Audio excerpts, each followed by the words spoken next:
Dear friends, honored guests, and members of our interfaith community, welcome. It's a blessing to gather with you today in the spirit of harmony and shared purpose. My name is Ami Trivedi, and it is my honor to serve as your guide for this afternoon's program. I warmly welcome you to today's event, from inner peace to world peace. I would like to invite our guest speakers to please come up on the stage so everyone can see you. Mataji, please.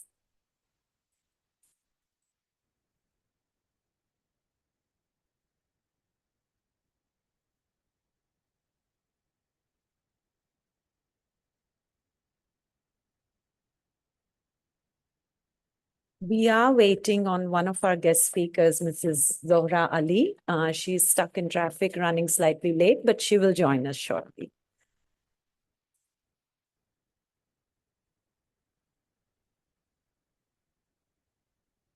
This gathering is held as part of the centenary celebrations of the life of revered Pravrajika Ajayaprana Mataji, a radiant spiritual pioneer whose compassion, clarity, and courage continues to bless this center.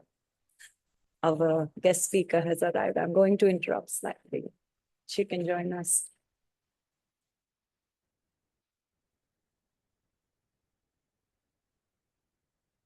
Welcome. Please join us on the stage.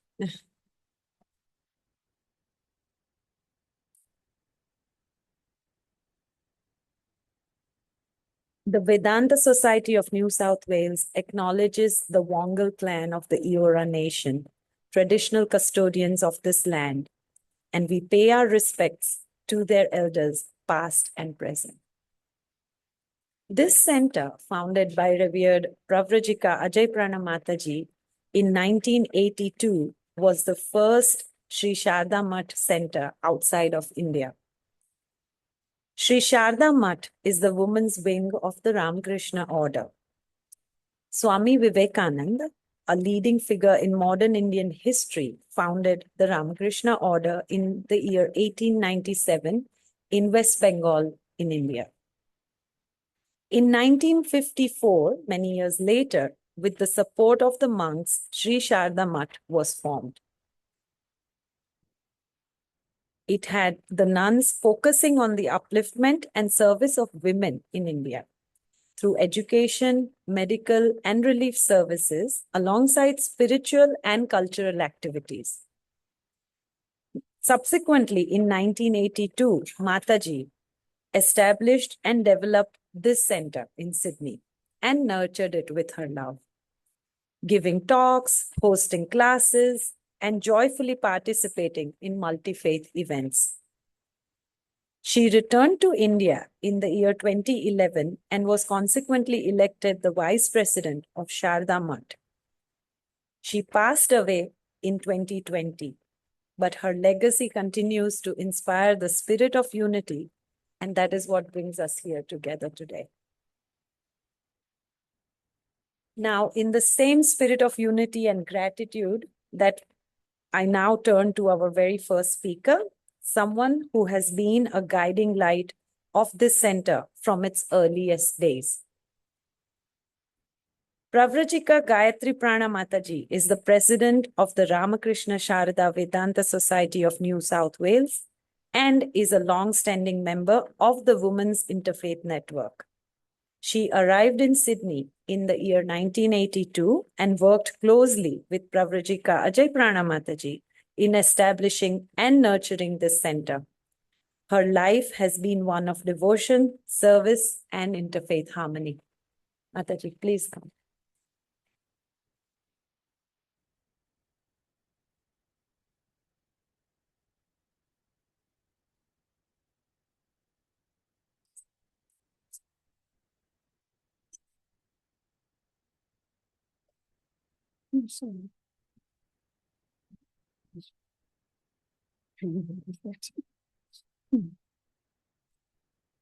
First of all, I would like to thank the distinguished speakers who have agreed to come and speak in this for the function here. And to the members of the audience, this is my request that you take home at least a few ideas which you can put into practice in order to cultivate inner peace. As you heard from Amit Trivedi, the Ramakrishna Sarada Vedanta Society, headed by Pravrajika Ajayaprana Mataji, has been actively involved in multi-faith programs. The first multi-faith program organized by us was in 40 years ago, 1986, on a similar theme. The theme was Peace Through Religious Understanding, a symposium on peace through religious understanding with speakers from Baha'i faith, Buddhism, Christianity, and Hinduism. Subsequently, we had several interfaith, multi-faith meetings after that, involving the Aborigine faith, Jews, Muslims, Sikhs, and Zoroastrians. Now, this time we have taken the topic from inner peace to world peace. Everyone yearns for peace. We want peace because we want security in our individual life and stability in social life. Peace is defined as freedom from or cessation of war. War need not be between nations, between communities, or between families. A real war is going on continually within every one of us. As the Constitution of the UNESCO states, since wars begin in the minds of men, it is in the minds of men that defenses of peace must be established. So this freedom from the internal warfare is real peace. However, defining peace as absence of war, conflicts, or disturbances is only half the truth. It is a negative half. There has to be a positive aspect for peace to be lasting. Nature abhors vacuum. When one thing is removed, that place should be occupied, will or should be occupied by something else. So when conflicts and violence are removed, that void should be filled with love. For love is the positive aspect of peace. Only when there is love can there be lasting peace. According to William Law, all the problems arise from lack of love. There's a saying in India, where there is righteousness in the heart, there is beauty in character. Where there is beauty in character, there is harmony in home. Where there is harmony in home, there is order in the nation. And where there is order in the nation, there is peace in the world. We find similar sentiment expressed by the Chinese philosopher Confucius. So we find that the starting point for world peace is the individual. Cultivating peace is the responsibility of individual person, not only of nations or international organizations. This cultivation of peace and transformation of personal life can be achieved through spirituality, whatever be the religion the particular person is following. Vedanta, the philosophical part of Hinduism, gives great importance to the idea that inner peace leads to world peace. We can clearly see in the society how the lack of inner peace leads to depression, addiction to alcohol and drugs, and violence. Bhagavad Gita, one of the most important scriptures of Hinduism, gives very clear method to attain this inner peace.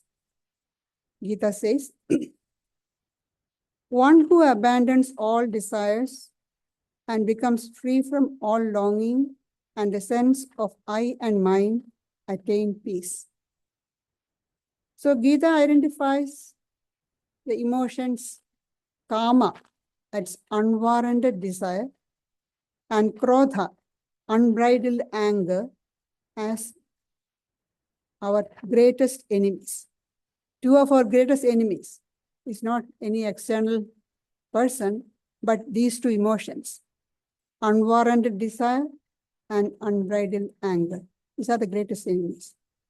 So is Bhagavad Gita and the teacher Sri Krishna asking us to give up all desires? Shouldn't we have any desire? Of course, we can have desires within the limits of righteousness, dharma. We can have desires for bettering our situation, bettering other people's situation, and society in general. But we have to use our willpower to resist the pull of unwarranted desires and hankerings. To quote from the Gita again, those who move among the sense objects, but with senses under control and free from attraction and aversion, experience tranquility and peace. So the scripture, Gita is not asking us not to avoid all the sense enjoyments, but to be free from attractions and aversion. We may wonder why you had to be free from attraction and aversion, because both are attachment. Whether you like a person or thing, or you don't dislike a person or thing, both are attachment. And attachment leads to sorrow and suffering. So if you want to be free from sorrow and suffering, be free from attractions and aversion to sense objects. That's what the teaching of Bhagavad Gita. If we direct anger, hatred, and violence towards others, it is sure to return to us. The South Indian saint Thiruvalluvar puts this in a very simple words. He says, all suffering recoils on the wrongdoer himself. Therefore, those who desire not to suffer refrain from causing others harm. To harm others is to harm oneself, because the same self, capital S, the divine spark, is present in all. The Vedas proclaim that peace is in one's own self, the Atman. The Atman is described as truth or immortality, wisdom or consciousness, and bliss or peace. Detaching from worldly pleasures, when one looks within and dives deep into one's own heart, one comes face to face with this ineffable peace, which is always there within us. When we touch this perennial source of peace, our whole outlook gets transformed and we find peace everywhere. A Vedic seer expressed this experience of his in the Yajurveda. It says, unto the heaven be peace, unto the sky and the earth be peace. Peace be unto the waters, unto the herbs and trees be peace, unto all be peace. May that peace be unto me. It is an eternal law that hate is never appeased by hate. It is appeased by love alone. Swami Vivekananda writes in a poem, from me no danger be. How can I endanger anybody, any other person? The divine spark which is in me, the real me, isn't present in other person also, in every other person also. So we can confidently say that this idea, from me no danger be, would lead to a beautiful group life. We have another piece of advice given to us by Holy Mother Sri Sarada Devi. If you want peace of mind, do not find fault with others. Rather, look at your own faults. When we look at the faults of others, we are filling our minds with negative ideas and emotions. And negativity pollutes the mind, darkens the mind, and the self, which is truth, wisdom, and peace, is covered completely. There are no doubt there are faults in other people in the world, but it's not our duty to look at them. Our duty is to look at our own faults. By identifying and trying to mend our faults and shortcomings, we are making our mind pure. And that's the negative part again. There's a positive part again to that, and that is to cultivate certain virtues. We need to cultivate virtues like friendliness, compassion, and empathy. We have to feel for others who are suffering and try to relieve it as much as we can. Sage Patanjali, in his Yoga Sutras, lists a few virtues that are to be cultivated to have peace. He says, undisturbed calmness is attained by cultivating friendliness towards the happy, compassion for the unhappy, delight in the virtuous, and indifference toward the wicked. We often say, hate the sin, not the sinner. But it's very hard to distinguish, separate the two. So Patanjali gives it, it's easier, be indifferent to the wicked. Cultivating these virtues would make the mind more calm and serene. People often mistake calmness and gentleness for weakness. It's just the opposite. It's not weakness, it's just the opposite. According to Swami Vivekananda, it is the greatest manifestation of power to be calm. It's easy to be active. The calm man is the one who has control over mind waves. Activity is the manifestation of inferior strength, calmness of the superior. We also have to train ourselves to have a proper sense of moral duties and obligations towards others. The spirit of live and let live has to be fostered more and more. We should recognize the fact that others also have their rights and privileges, just as we do.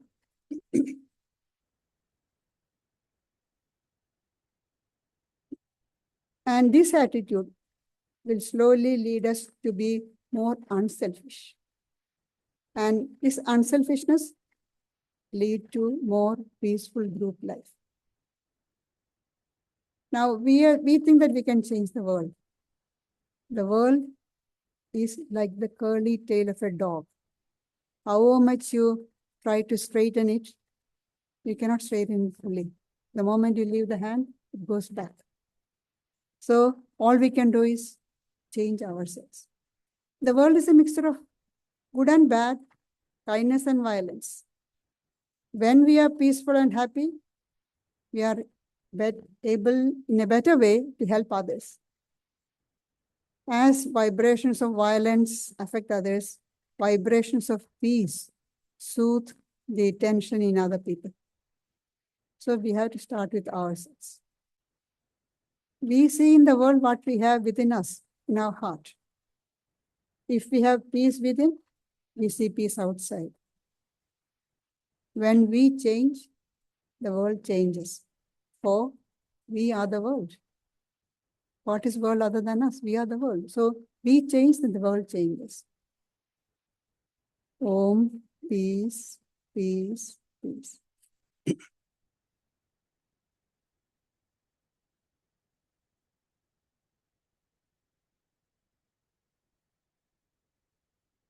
Thank you, Mataji, for your profound insights and your lifelong dedication to spiritual unity. Your words have set a beautiful foundation for our gathering today. We now turn to a voice who brings together creativity, culture, and contemplative practice in a unique and inspiring way. Mr. Walter Mason is the author of Destination Saigon and Destination Cambodia.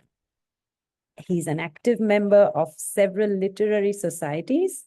He is a past president of the New South Wales Dickens Society.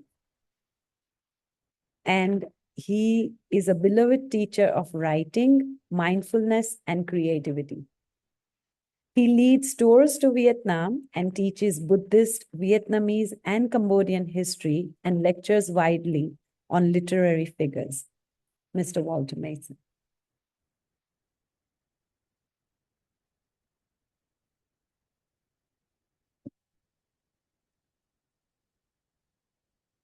Thank you so much.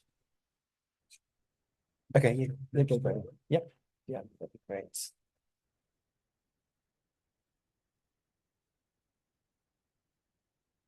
Thank you so much, Mataji, and thank you for having me here. I think we all have imposter syndrome, and I always feel rather like a fraud because I'm kind of I'm the world's. I sometimes say I'm the world's worst Buddhist. You know, there are lots of flaws there, but I do keep trying. And one of the most famous sayings of Sakyamuni Buddha, of course, is this one: "Hatred never ceases by hatred, but by love alone." And it's a very clear instruction. It's the very essence of simplicity. But gosh, it's a really difficult thing to do sometimes. You know? We all know that it's really it's really easy to be nice to the people who love us and the people who are nice to us. But when there starts to be rough edges, it gets trickier. It gets a little bit trickier. But of course, the challenge for all of us as spiritual people is to keep trying to maintain this as the goal, to greet everything with love, no matter what is thrown at us. Some of you might recognize the photograph as an image of Kuan Yin, the Bodhisattva of compassion, a great inspirational figure for many Buddhists around the world. Her sort of image inspires the ideas of peace and love and compassion whenever you see her. I spent a lot of time in Vietnam, and this is a huge statue actually in the suburbs, but quite near where I live. And often I'll spend an hour or so in the afternoon just sitting at her feet in contemplation or meditation or reciting her name. And I always feel distinctly holy after I do it. And one afternoon I was sitting there and someone tapped me on the shoulder, and I looked up at them beaming, expecting some sort of congratulations or something. And the man said to me, "Would you mind moving? You're rather large and you're in the way," you know. So there I was. I thought, and I was ready to beam love, and I'm sure my face did. But I must say, all afternoon I was fuming. I thought surely I would have been a compliment to that photograph rather than taking away from it. But he didn't think so. He didn't think so. And so I had to sort of deal with that. And I may be speaking for myself, but so often I'm carrying around this argument. Someone's done something to me and I didn't talk back to them. And then I get in the car and I start to think of all the clever things that I could have said, you know, and it's an hour later and the argument's getting bigger and bigger in my head. And sometimes days have gone by and I'm in the shower and I think, I could have said that as well, you know. And it's certainly not unusual for me to sort of continue to dislike someone for a really long time until the point is I've forgotten the reason I dislike them, but I just know that I'm nursing this energy within me. And it's so simple, isn't it? You know, because we are all carrying it around. It's not easy to be a saint. It's not easy to just constantly reflect love. It takes work. It takes work. And that's why we're all here. That's why we subscribe to sort of the spiritual traditions that we do, because we recognize that we need help. It doesn't just spontaneously happen. It might sometimes, but you know, not always. And I don't know about you, but I'm always the most important person in the room as well. And there's a certain I always think the world's divided exactly into half. Half of the world is the people who agree with me, and the other half of the world are the people who are wrong. And and that's the way it is. That I like to give my opinion on things quite often. I've got family members here today who will be able to tell you that. But sometimes I think one of the really big challenges and a simple thing to do in a spiritual life to create some more peace is to actually sit and think, you know what? my opinion on this matter is not so important at this time. You know, we don't always have to have things going our own way, much as we'd like them to. And people can get themselves into corners by demanding that the world be created in their own image, and that everything should be done according to their requirements. And that way lies a great deal of unhappiness. Suddenly things get easier if we allow other people the freedom to do the things the way that they want them to. And Mataji just read the quote that I was going to read from Sarada Devi, saying that if you want peace, don't look into anybody else's thoughts, but look at your own. It's quite salient. It's quite sobering at times to realize that you have these thoughts yourself. And we're trained to be like this. We're all trained to be like this. We all came from families with very, very specific requirements. And my mother used to have a business, and she used to employ people. And I once saw her with someone who just started working for her. She'd written down a message, and my mother pulled her aside and said, no, you don't write down telephone numbers this way. My mother had a very specific way of writing down telephone numbers. And if you wanted to work for her, you had to write down the telephone numbers in this way. Otherwise, it just wasn't right. And I know that I'm not seeing parts of my life where I bring this attitude as well. And this requirement for perfection, it doesn't bring me peace, and it also creates discord with others. The world is already our own, and each and every person that we meet in this world is our sister and our brother. So we can sort of maybe take a breath and not try to impose rules on them, because they're following their own rules as well.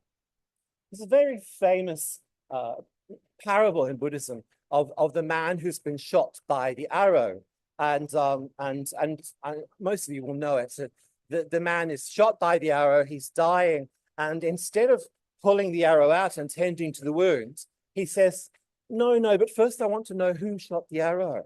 I want to know what wood the arrow was made of. What's on the end of it?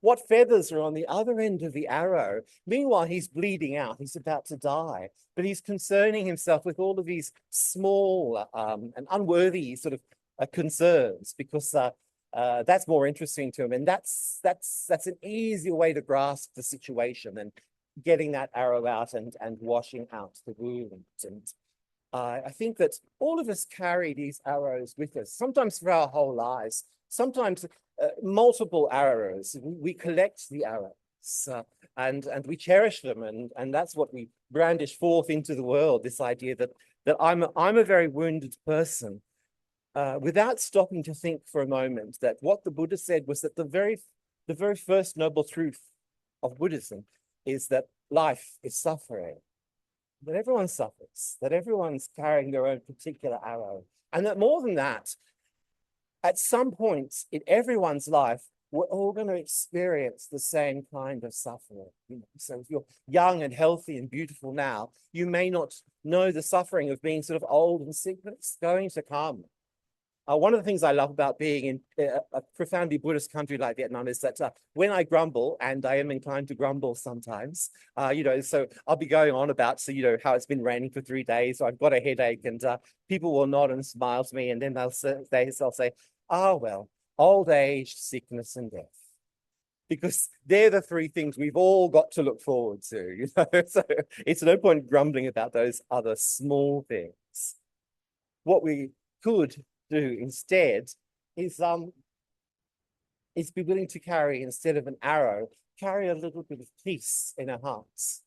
And in order to do this, we have to create some space in our hearts. So not to fill ourselves up with things, and it's quite common to fill ourselves up with our opinions and our strong affections, our knowledge, our cleverness, but also our bitterness and our dislike, our hatred, the memories of things that have gone wrong for us. And once we do this, the heart's a small thing, and it quickly gets filled up, and suddenly we wake up one day and we're 60 years old, and there's no room left. There's no room for this peace. And it's essential that we create room for this peace, which is why all of the spiritual traditions advocate some form of contemplation, some form of quiet, some way of allowing ourselves to just sit down and process all of the things that happen to us in this very, very difficult life that we've all come to experience. And if we can create this little bit of peace in our hearts, it's actually surprising how it can flow out from us. In Buddhism, we talk about something called the Brahma Viharas, the abodes of God. And so if we can adopt these ways of being, it's not that we'll go to heaven and experience these things. Heaven will actually be created right now. And they're four very simple things, the Brahma Viharas. They're loving kindness, compassion, sympathetic joy, and equanimity. All simple things, all lovely things to say, and yet difficult. Working one by one is going to be a lifetime's work, maybe many lifetimes' work. But the thing is that if at any moment, even for just a moment, we are here in any of these sort of abodes of the gods, we are already in heaven. If we can communicate joy to other people, not only are we living in joy, we're helping them to live in joy as well. And we should never underestimate just how powerful our own personal interactions are. The way that we move through the world can have a really profound effect on other people. In the 17th and 18th century, there was a Christian thinker called Emanuel Swedenborg, and he had an idea, which I always love. He said that any time that we performed angelic activities. So anytime when we were kind, loving, grateful, joyful, he said we become angels at that moment. Not that we become angel-like, but that we actually turn into angels. And similarly, Buddhism tells us that whenever we are exercising loving kindness, compassion, sympathetic joy, and equanimity, we are actually already existing in heaven. And I like to think that several times a day, hopefully, I can sort of raise myself up into heaven and take a few people around me there as well. I'm not levitating quite yet, but I think that there's a way that we can all walk on water. There's a way that we can all embody these beautiful qualities. And more importantly, to try to embody those things. Because the spiritual life requires this self-conscious action. Discipline is required, work is required, and kindness is out there, but I rarely come upon piles of kindness sitting on the street. I think it's up to me to create that kindness. It's up to me to create those moments of peace, those corners of love, which are so valuable for me and for everyone. In Buddhism, we talk about the Kalyana Mitra, the holy friend, the sacred friend, the friend who always lifts us up, not with sort of praise or good times, but the friend who always encourages us to do the right thing. And it's important that we search out such friends. And it just strikes me that this afternoon we have a whole hall full of friends like this. So I hope that after we've all had our little talk today, that you can all talk to each other and look at each other as sacred friends, as Kalyana Mitra, because heaven knows we all need a little bit of encouragement. And if you don't need it, then I do. So come up and give it to me afterwards. So thank you. Thank you very much.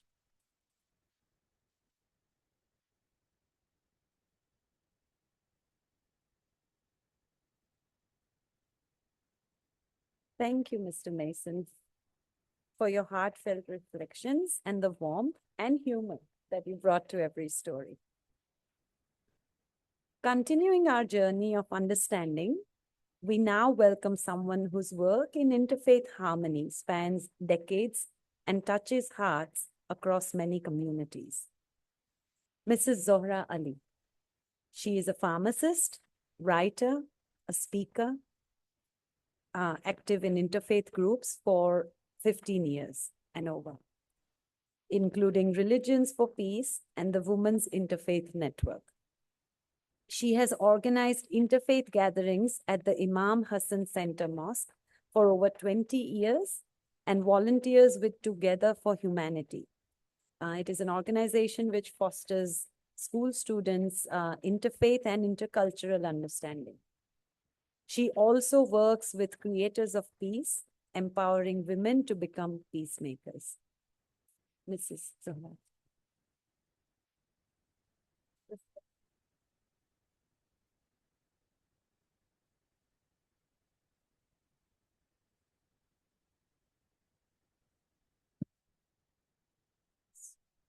I'll begin with apologizing to my fellow panelists and to all of you as well for being late. I'm really sorry about that.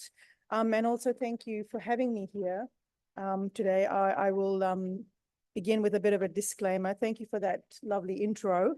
It's actually too good. It sounds really good, but it's not really me. I feel like the imposter that you were talking about a little bit.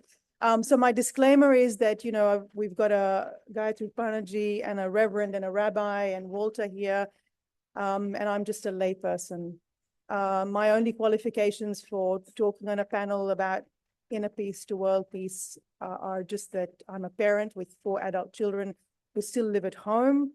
We have 2 elderly parents who also live with us. You can imagine the dynamics in the house. And also perhaps that in 2004, my husband decided that he was going to build a mosque. He's also a layperson. He's not an imam or you know, have any religious qualifications, apart from the fact that when he arrived in Australia 50 plus years ago, there wasn't a lot of places where they lived on the South Coast, and there weren't any mosques around there. So they used to have a lot of religious gatherings in their home. And so he thought that when he was able to, if ever, he would build a mosque for Muslims to gather. So we did that in 2004. We bought a piece of land in Annan Grove, which was that time the Bible Belt. And we wanted to build a Shia mosque there. And we had a lot of opposition. We had to go to Land and Environment Court to fight against council. We woke up one morning to pigs' heads on stakes outside the building site and so on. So that was just giving you a little bit of a snapshot of some of the things that we've been through. And we've been there for over 20 years now, and happy to say that we are in relative peace with our neighbors. We have a church down the road, and we have the Zoroastrian temple a few hundred meters away, and we work closely together for interfaith meetings. We've done that for many, many years. And many of you here have been to the mosque and have, you know, come and seen our sort of gatherings. So that is just some of the qualifications that I bring to being able to talk a little bit. You know, all these things that I've described, sort of working very closely with community week in, week out. We run a Saturday school for about 250 children at the mosque. And we have about 40 volunteer teachers, and we have all the parents, and they're always there on a Saturday. So you can imagine the dynamics of 20 years of working within this community, which is a multi-faith, multi-ethnic, sorry, not faith, multi-ethnic Shia community.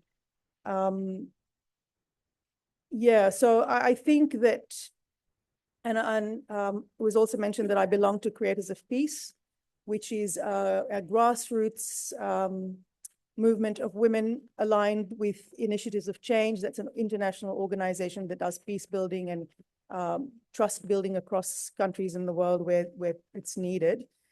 And I facilitate workshops for women called Creators of Peace Circles. So some of these things have helped me to add to my faith practices.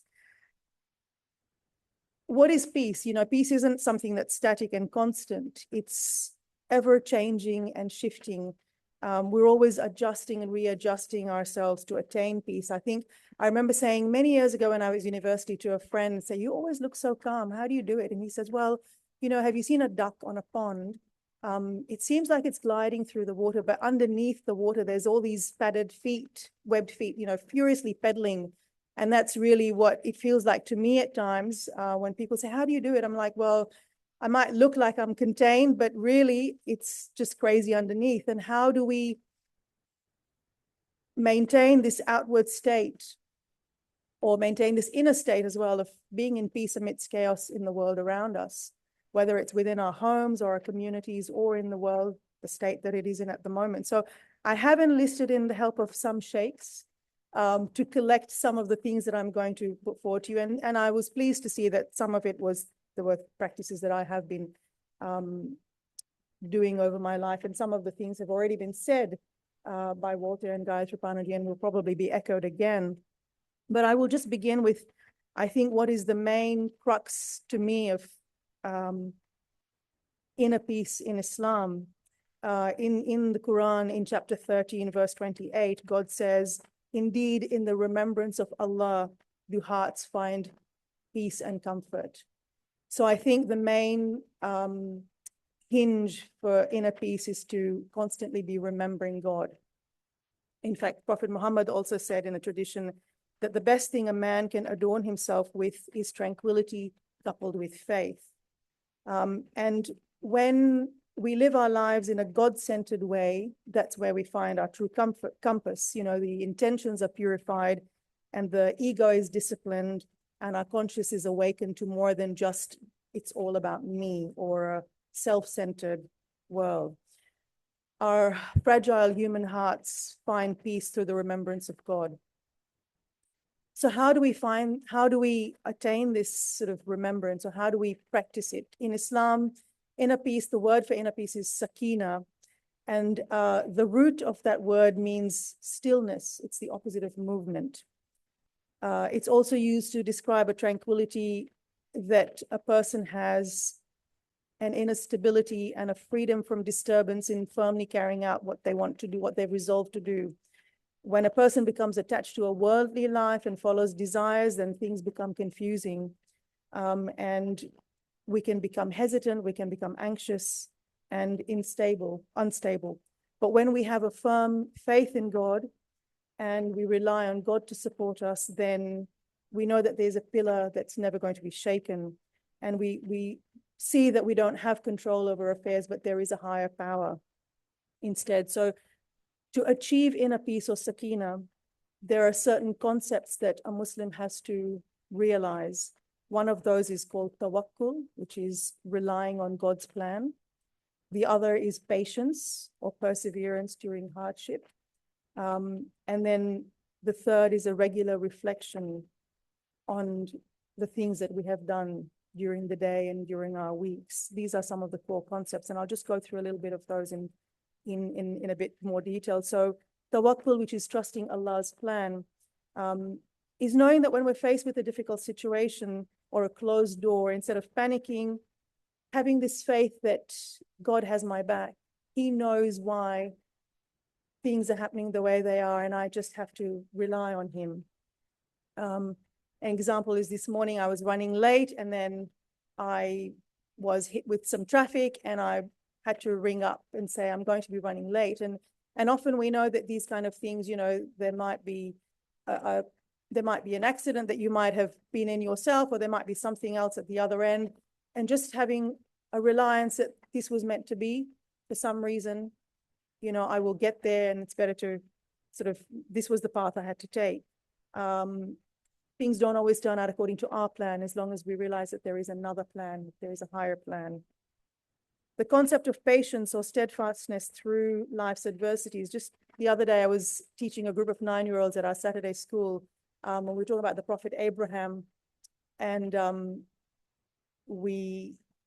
I was talking to them about the tests that Prophet Ibrahim, as we call him, had faced through his life, the trials that he underwent. And, you know, it was this faith in God, the courage to accept the path that God had set out for him, and the closeness that he felt to God. I mean, in Islam, we refer to Prophet Ibrahim as Khalilullah, the friend of God. And I was saying to these little 9-year-olds, I said, you know, how do you become a friend of God? Wouldn't you like to be a friend of God? I would love to be a friend of God. So reminding myself of that constantly, that if I remember God, all the time. And I remember one of our, on Fridays, we have prayers, special Friday prayers. And during the prayers in one of the sermons, the Sheikh was saying that, you know, just make a daily practice of talking to God all the time. Even for, we've been told that Prophet Moses used to ask God for every little thing, even if it was the salt on his table. That's something that we're always told. So, you know, he said, talk to God and ask him anything you want. Doesn't have to be a big prayer or big things. It can be little things like, God, can I please find a parking spot? And the number of times I've said a little, you know, short verse of the Quran and said, you know, I need a parking spot. And there, you know, it's there. And I'm thinking to myself later, God loves me. And I think later, why am I just asking for the parking spot? I should be asking for other things, you know? So I think this daily conversation with God, it's something that God doesn't need my conversations, you know, but I need them. And this realization helps along the path.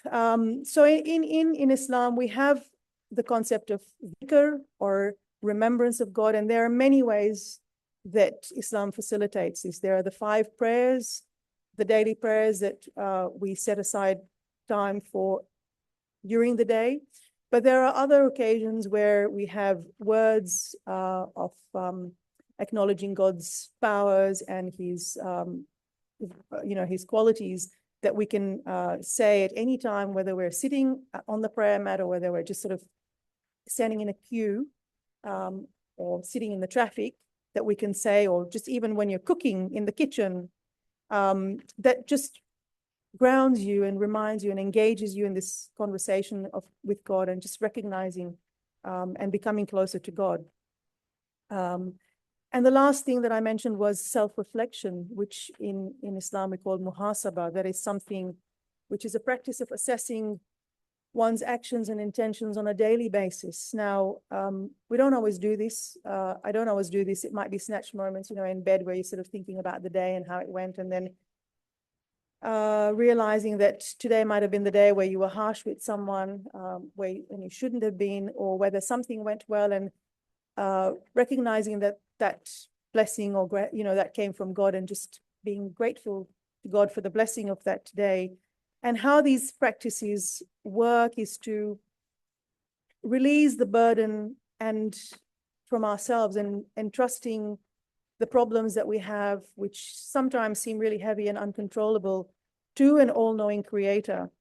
I think I've seen those signs which say, let go, let God, you know, and that to me is a really good way of looking at it. I always sort of picture that, and it is very hard to let go, you know, because we feel like we want to be in control. I'm a control freak.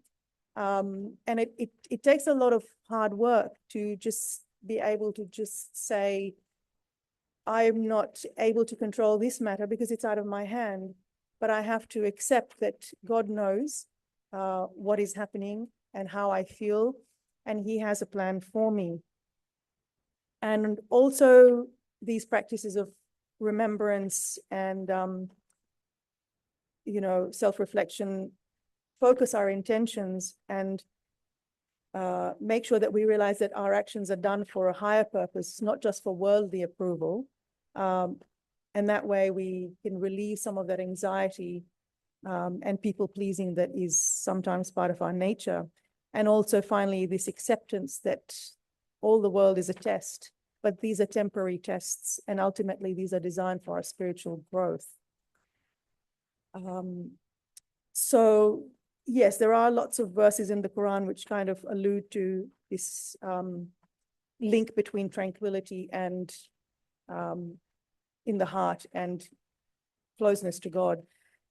And how do we take that to the outside world when we do find this sense of peace within us? And this is where I'll give you a few verses from the Quran, but I'll tell you where my sort of practices combine with my practice as a creator of peace, which has also been a journey for me. So I think actually one of the main chapters of the Quran that come to mind is a chapter which was revealed when the Prophet was in Mecca in the early days, where he had brought Islam in a community where there were, which was a multi-faith community. There were believers in other faiths as well as Islam, and the chapter which is called The Disbelievers was a chapter where God says to say to people, I do not believe in what you worship, nor are you worshippers of what I worship. And the last line of that chapter is the hinge where it says, for you is your religion, and for me is mine. Lakum dinukum waliyadin. You have your faith and I have mine. And that shows that we should be able to live in a society which is multi-faith, and we should be allow the other to be, because we want to be what we are. In another chapter in the Quran, in chapter 49, verse 13, God says, O mankind, indeed we have created you from a male and a female and made you into nations and tribes so that you may come to know one another. Surely the most noble of you in the sight of God is the most righteous amongst you. So all these differences that are there within us are for us to find points of interest and find points of connection, not points of separation. And, you know, bringing that into a multi-context faith, we don't erase our differences, but we give meaning to them. Diversity is not a problem, but it's a sign that we need to understand each other more. And the Prophet's cousin, Ali ibn Abi Talib, who is one of the Imams for Shia believers, has written a book called The Peak of Eloquence, Nahjul Balagha. In that he says people are of two types. They're either your brother in faith or your equal in humanity. So in Islam, we see a lot of exhortation towards accepting people for who they are and accepting the differences that are there in different faiths and different people, and learning to live in harmony in society. And my Creators of Peace practices, where we, you know, I'll just talk a little bit about that just to wind up, is where we sort of do workshops with women mainly of different backgrounds and different faiths, go through a few sets of gathering points, as we call them, where we talk about what peace is, you know, what the reality of peace is, what it means to each of us, and who can be a peace creator, and what sort of things create and destroy peace. And then we come to the tools, the toolbox that we have to equip ourselves with. And one of the first things is listening to other people. This creates empathy and understanding. One of the things that we do in these Creators of Peace circles is to listen to each other's stories. So we're better able to understand where the other person is coming from. A lot of what we faced when we were building our mosque was this fear from the community around us who didn't know what Muslims were like, because they'd never met a Muslim before. They'd only read things in the news or seen things on television screens that told them what a Muslim was. Terrorists, the time we were building the mosque happily coincided with the Bali bombings. So we just put in the application to council. A few days later, the Bali bombings came upon. And of course, everyone was scared, including normal Muslims. You know, we're all scared of terrorists. It's, you know, we're all part of that. Yeah, but so this fear that is there of the unknown and the other is easily, well, not easily maybe, but it can be, we can work towards erasing that fear or breaking it down by getting to know other people. And this is one of the things that we do in Creators of Peace, listen to each other's stories. We also need to listen to ourselves. So there is inner listening, and these things lead towards inner peace. And then we talk about forgiveness, which again in Islam is very important. I always remind myself that God is forgiving, but if I want God to forgive me, then I have to learn to forgive other people. I also have to learn to forgive myself. So we need to have inner compassion and then outer compassion for others. And all of these things together, I think there's so much that we can learn from each other, as well as Mataji said. You know, I've been writing some notes as they've been speaking, and I'm sure that you've all been taking notes as well, that we can learn from each other's practices and take anything from anywhere that works towards inner and outer peace in the world. Thank you very much for your time and for your ears.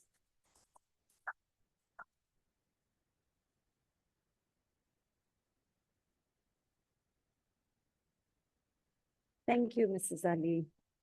The sincerity and clarity with which you shared your experiences touched all of us today. And it is also testament to your compassionate work and your unwavering commitment to building bridges of trust across communities. Thank you. Our next speaker brings a rich tapestry of spiritual heritage, music, and community leadership. Rabbi George Mordecai has served as a cantor across the United States and now returns to Emmanuel Synagogue in Woollahra. He weaves his Iraqi Jewish heritage into his musical and liturgical work and has over 20 years of community building experience. He's well known in the Jewish community, having grown up in Sydney, and he's an engaging educator, was ordained as a rabbi in 2021. He infuses his teaching with a deep sense of spirituality and historical perspective, always mindful of the needs and aspirations of his students. Rabbi Mordecai.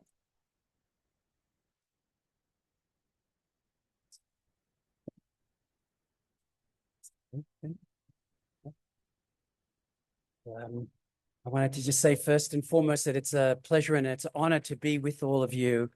And Zora, actually, I wanted to thank you and I wanted to thank your community because Abbas Ali was one of the first people to reach out to me and to my community after the attack in Bondi on December 14th. And he offered his deepest condolences of your congregation and community, and also came over to meet with us, and I'll never forget that act of kindness, so thank you. And please pass that on to Abbas as well. So speaking about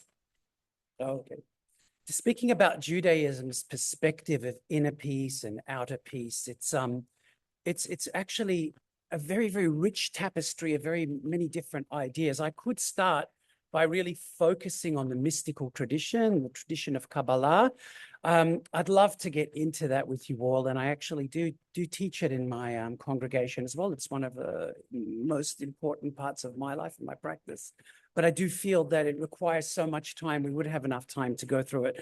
But I would like to just outline a few kind of simple ideas that we have in Judaism to sort of achieve, if you like, inner peace, and in a sense, each and every one of us, like in all these traditions in Judaism, are microcosms for really a greater peace. Each and every one of us are worlds within ourselves. So like has been said here today, if we can achieve a certain level of equanimity and peace within ourselves, then in a sense, that is the best way to work towards world peace. There might be, like you said, no other way, in fact. So basically, like to say a couple of things. First and foremost, in our mystical tradition, we have this notion that there is a nefesh behemit and a nefesh elohit. So what does this mean? Nefesh is a soul. It also means life. It can mean breath. But nefesh behemit is like a soul that all living creatures, from plants to animals, to human beings, that we all share, right? And the nefesh elohit is the divine soul, if you like. So these shouldn't be seen as really different from one another, but we break them down just for the sake of trying to understand during our meditations and our work. So each and every one of us, all of creation actually is in sort of embodied with a nefesh elohit, with an animal soul. This is not a bad thing. This is actually a good thing. This is where all of the spiritual work has to happen, in the realm of our nefesh behemit, our animal soul, if you like. And what we're endowed with, each and every human being, is a yetzer tov and a yetzer hara. So Mazer, what's the yetzer tov and yetzer hara? Yetzer in Hebrew is an inclination, right? So we are endowed with an inclination for selfless acts or to do good in the world, and also we also have this, sadly, this tendency to do evil in the world. And I like to think of the yetzer hara not always just as the evil inclination. It's kind of easier in some ways to pick out, the evil acts, that which is really egregious that we see in the world, all over the world, right? But really, I like to see the nefesh, should I say the yetzer hara, as a kind of selfish inclination, because each and every one of us, by nature selfish, right? We're all selfish. So like we all have this kind of struggle, if you like, between the nefesh, I mean, the Yetzer Tov and the Yetzer Hara, between the selfish and the selfless inclinations that are constantly struggling in what we call in Hebrew a milchemet pnimit, a kind of inner war, if you like, an inner struggle between the selfless and the selfish, right? And in this area of the nefesh behemit, in the animal soul, this is where this work is being done, and it is being done every single moment of our lives. It's a work that never really ceases. We're always in this struggle. However, the more that we sort of like work with the Yetzer Hara, the selfish inclination, our tradition teaches us, by the way, that we shouldn't try to destroy it because it will destroy us. It's impossible to destroy the evil or the selfish inclination. What we have to do is kind of like dance with it in a way, but we have to make sure that we're leading the dance, right? That the Yetzer Tov, that the good inclination is leading that dance, is the leader of the dance, where that actually that the good, the selfless inclination is riding the horse, not the other way around. So in our tradition, ego is not a dirty word. It's not a bad thing. Well, however, the donkey that brings you to the door has to be dismissed if you want to walk through it. I think that's a Sufi saying, actually.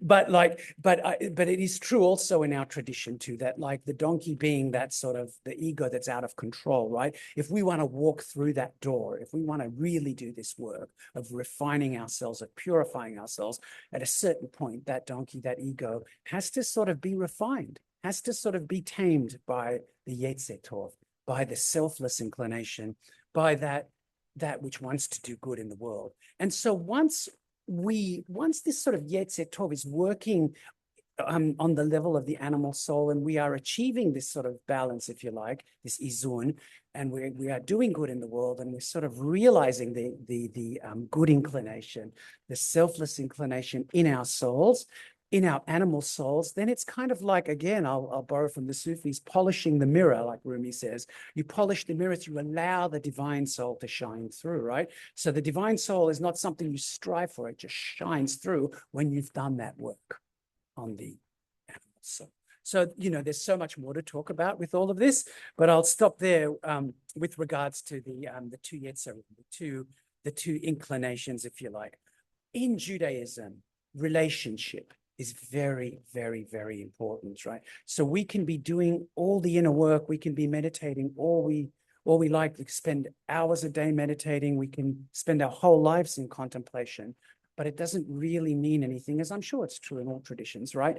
If we're not practicing it in the world, if we're not taking it out into the marketplace of life where it really counts. And so Judaism, I think like Islam in this way too, is very, very much oriented towards how we are in the world as well, and in our relationships in the world. We have a whole category of laws, Ben Adam lehavero, that teach us how to deal with our fellow human beings and also with all of creation. And it is through those relationships that the divine, the Shekhinah, like the Sakina, finds a dwelling place in this world, right? In this world, the idea is that through our relationships, through authentic relationships, through really, in a sense, creating space for the other, creating space for another person, for other, not only people, but also all aspects of creation, we really invite God in. We allow the divine to dwell here among us. And that's a very, very important thing. There have been some amazing Jewish philosophers that have created whole schools of philosophy around this. And, you know, I think Emmanuel Levinas and Martin Buber, two really amazing Jewish theologians and philosophers of the 20th century come to mind, but in a sense, they were not creating anything new. They were just giving a more contemporary voice to a very, very Jewish, I suppose, idea, an old Jewish idea of how relationships need to travel. Like if you look at the Kabbalistic tree, for example, what we call the Eitz Hayim, the tree of life, you've got like 10 centers that exist, in a sense, esoterically speaking, within the Godhead. They are divine qualities, but they are constantly in relationship with one another. Shefa, or energy, is constantly traveling through each and every one of these divine centers, and they are constantly communicating with each other. And that is teaching us from the very beginning that relationship is important. In Lurianic Kabbalah, a very important school of Kabbalah that developed in Sfat in the middle of the 16th century, mainly from exiles from the Spanish Inquisition, Jewish people that settled in Sfat then. Basically, if you look at the opening lines of the work of Yitzhak Luria, as told by his main student, Chaim Vital, it says that the Ein Sof, that aspect of God which is endless, that is constantly creating, that is constantly creating, recreating creation every moment, constantly involved in that process, could have remained in a sense of divine perfection forever. There was absolutely no need for God, or for that aspect of God, Ein Sof, to actually ever engage in creation. But why did God want to create? What was the reason behind it? Does anyone want to take a guess? Yeah?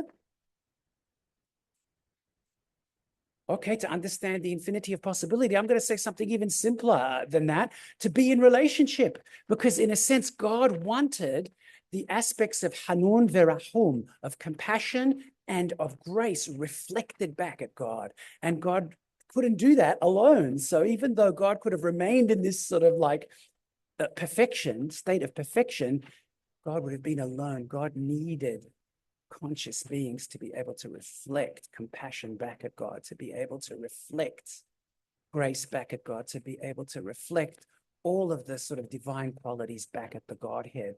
And another really important, an important concept in Judaism, this notion that we are all created, each and every one of us, B'Tselem Elohim, in the divine image, right? So in a sense, that when we talk about God, each and every one of us has a spark of the divine within us, right? And in a sense, what I was speaking about earlier, working with that Yetzer, the good and the selfish inclination on our animal souls, all of that is only about one thing: activating, if you like, the divine spark that exists within each and every one of us, right? That really, in a sense, is the message of Judaism on an esoteric level. And that if we can do that, if we can do that work, then we will have inner peace. And more importantly, that peace will spread to all of our relationships, each and every one of our relationships. And it is through that kind of authentic relational building, right, that we have a chance to spread that sort of idea or that notion of peace and tranquility. It's really interesting. Emmanuel Levinas said that when two people are in that kind of relationship, right, when you really make room for the other, there is this notion of a reyach nichoach, a pleasant fragrance that passes through the relationship and blesses the ground of being in that relationship. There's this notion that we can never really know God, right? We can never be God. We can never really understand infinity because we are by nature finite. But when we are in these authentic relationships, we allow that fragrance, the divine fragrance, to pass through our relationship. And it is that fragrance really that allows us to then continue the work of spiritual development, each and every one of us. I'll just end with a couple of an interesting mahaloket l'shem shamayim, a kind of, not a disagreement, but a kind of conversation among rabbis in the Talmud. There's this Rabbi Akiva, and he says that to love your neighbor as yourself is what we call in our tradition a klal gadol. It's kind of the most general and most important principle, right? In other words, all the other laws in Judaism, if you understand dafka, this idea of if you really embody this notion of loving your neighbor as yourself, then really all the other laws are sort of like contained within it. Therefore, everything exists within that law. In other words, if you can really practice that, all the other laws will fall into place. But Ben Azai actually had a problem with that, which I thought that was weird, right? Because why not? That's a beautiful idea. Love your neighbor as yourself. What could possibly be more important than love, right? And that is, by the way, that aphorism is held very high in Judaism. We say that every time before we pray in the mornings. But what do you think? What do you think the problem that is that Ben Azai had with it? Would there possibly be a problem with loving your neighbor as yourself? What was the issue? Anybody? Yeah. Good. What happens if you don't like yourself? What happens if you have a low self-esteem, right? What happens actually if you just don't like yourself, then you're going to treat other people like that. So he said, I've got a better idea. What about B'Tselem Elohim bara? So, right, that God created us all in the divine image, right? And therefore, if we're all created in the divine image, it doesn't really matter whether we love ourselves or not, or where our level of self-esteem is at. We will still treat each other as if each and every one of us is divine. Hillel, who was another rabbi, said something else. He said in the Talmud here, he says, Da'atach sani lehavurach lo ta'avid. That which is hateful to you, do not do unto others, right? So that's really interesting. So these three kind of rabbis are in conversation with each other throughout the ages. They didn't live in the same time, but in the textual world of the Talmud, all of these sort of different time periods are sort of merged together, and rabbis are in conversations with one another across centuries, right? Which is very beautiful, actually, this text. And so I think that all of these three major aphorisms, these teachings are really important, right? That we should get to the point where we can love our neighbors like ourselves, right? If we have a healthy sense of esteem, we also need to also realize that each and every being, and not just humans, but the more than human world as well, is in the image of the divine, and we have to treat the world that way. It's a very important message, especially today, with the environmental crisis that we're all dealing with, that we're all in this together, all creation, all of Gaia actually is in this together. And then also, if we just remember that what is hateful to us, don't do to others, right? You know, we all know what it feels like when we feel hurt by somebody, when somebody hurts us, when we feel, sad about something, or when we feel offended, like, just remember the feeling, and we don't do it to other people. So those kinds of aphorisms, those three teachings together, I think, really make up what is, again, central, I think, to the Jewish teachings of how to achieve inner peace, and also how to extend that through our relationships to the world and to the more than human world as well. I do want to finish with a beautiful blessing that I learned from my uncle, Ba'amartem Kol Echai, where this blessing, basically, we say it on just before Rosh Hashanah, before the services on Rosh Hashanah, and New Year, the Jewish New Year, where he says, and I will tell you all that I am peace, that my house is peace, and that all around me is peace, that you are peace, that your house is peace, that all around you should be peace, and then you in the plural, that all life actually should be in that place of peace. ואמרתם כל אחי ואני שלום וביתי שלום וכל אשר לי שלום. ואמרתם כל אחי ואתה שלום וביתך שלום וכל אשר לך שלום. ואמרתם כל אחי ואתם שלום וביתכם שלום וכל אשר לכם שלום. שלום.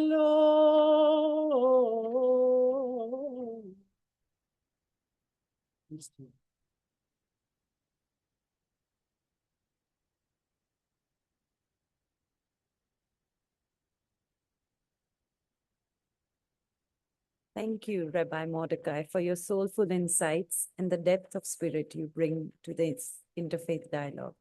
Your explanation of certain Jewish teachings and their correlation to the teachings from other faiths showed us that unity in this diverse teachings is very prevalent. And thank you for ending with your beautiful voice.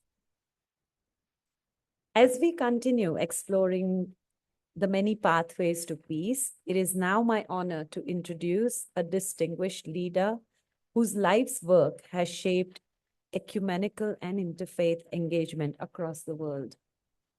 Reverend David Gill was ordained in 1965 and has served the church in many capacities, including 12 years with the World Council of Churches in Geneva.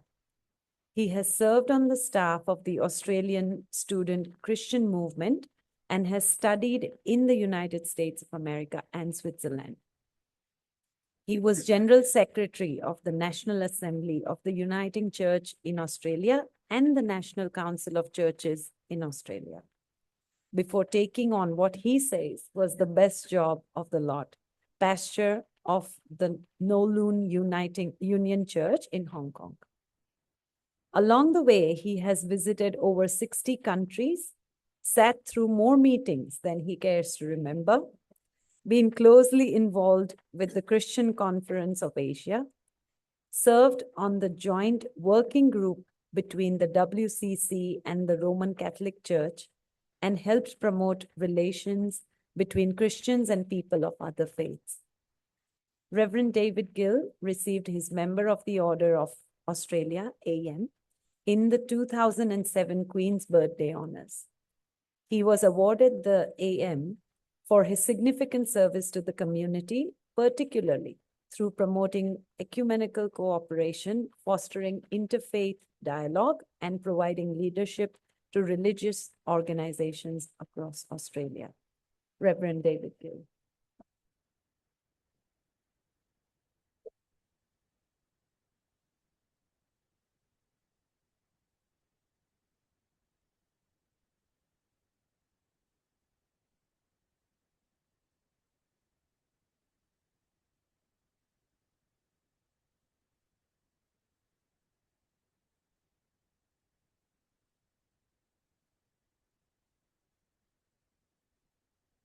Thank you.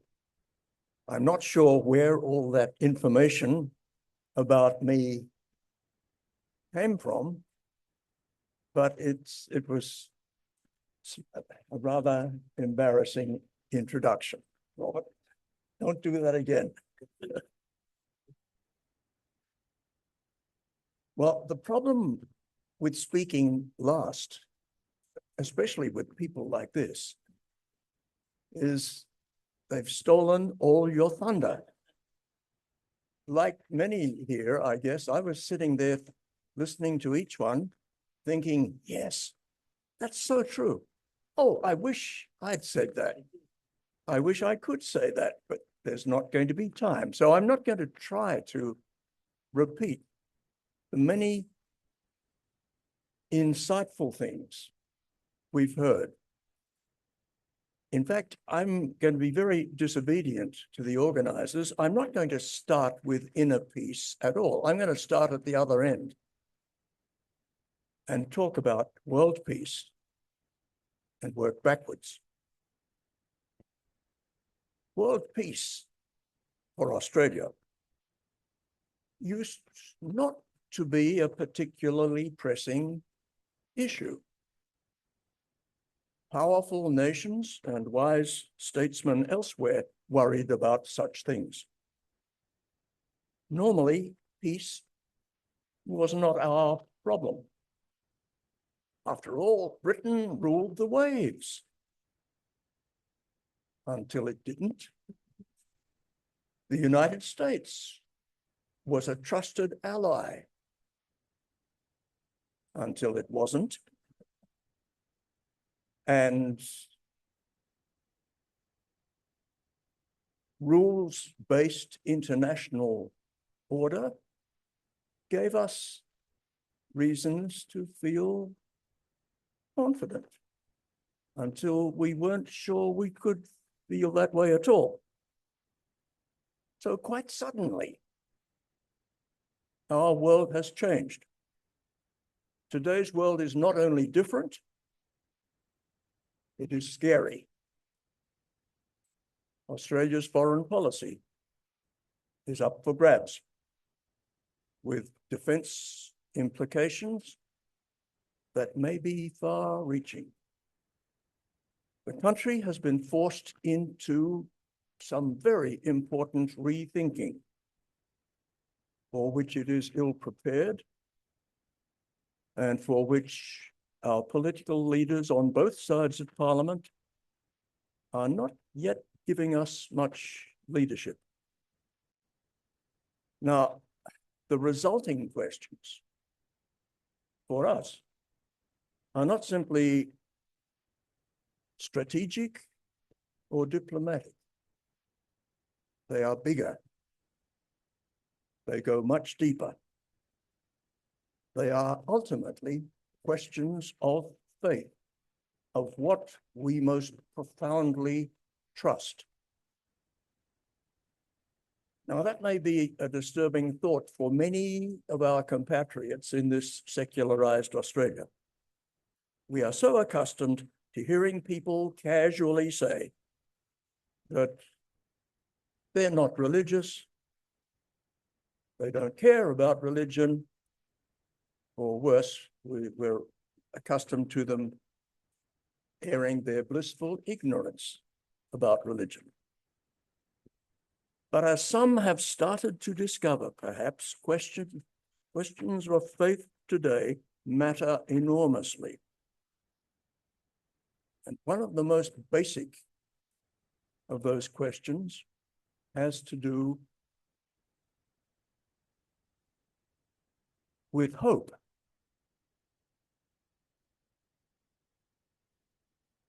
How are we to cope with life in the face of danger? We've heard some profound comments on how we might do that as individuals, but how are we to do this as a nation? Is there reason to hope for a different kind of world? Does it make any sense at all? Wouldn't it be more realistic to acknowledge that the law of the jungle is what counts? The strong do as they wish, and the weak suffer what they must. Isn't that the way the world works? Well, it's the way the world often seems to work. And it's no surprise, therefore, that many are nervously calling for Australia to spend more on defense. Hard to argue with that. Such calls must bring joy to the hearts of arms manufacturers all over the world. But think about it. It is insane to imagine that we're making the world a more peaceful place by becoming more efficient at killing each other. Madness, absolute madness.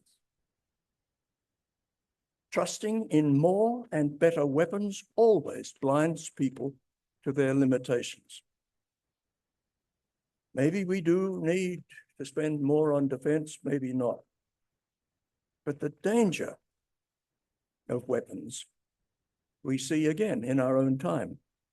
When a government opts for war, the outcome almost invariably ends up being more messy and more costly than those who make such decisions ever anticipate. But peace is not just about what governments do or what they refrain from doing. More importantly, as we have been hearing, it is about us.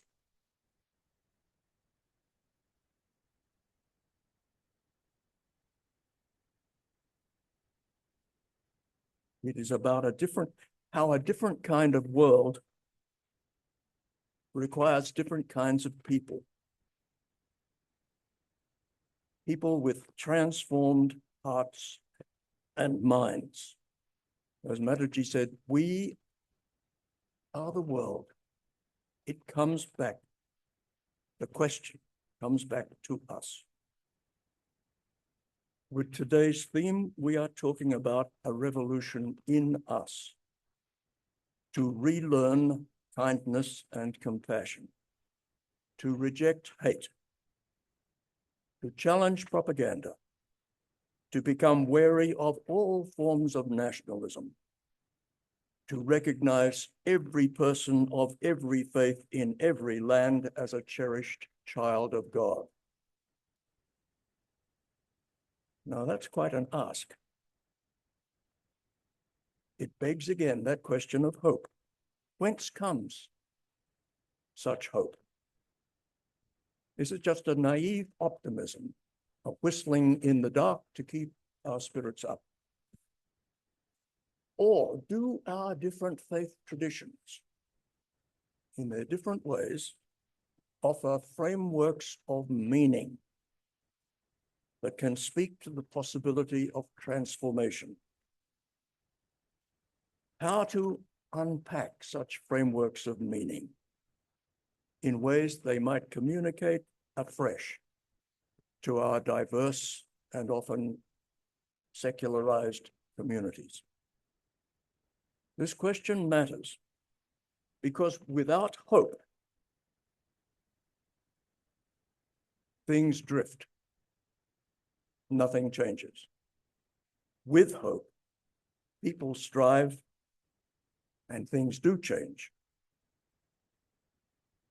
For me, as a Christian, hope starts with what is at the heart of the Christian faith. The belief that the ultimate reality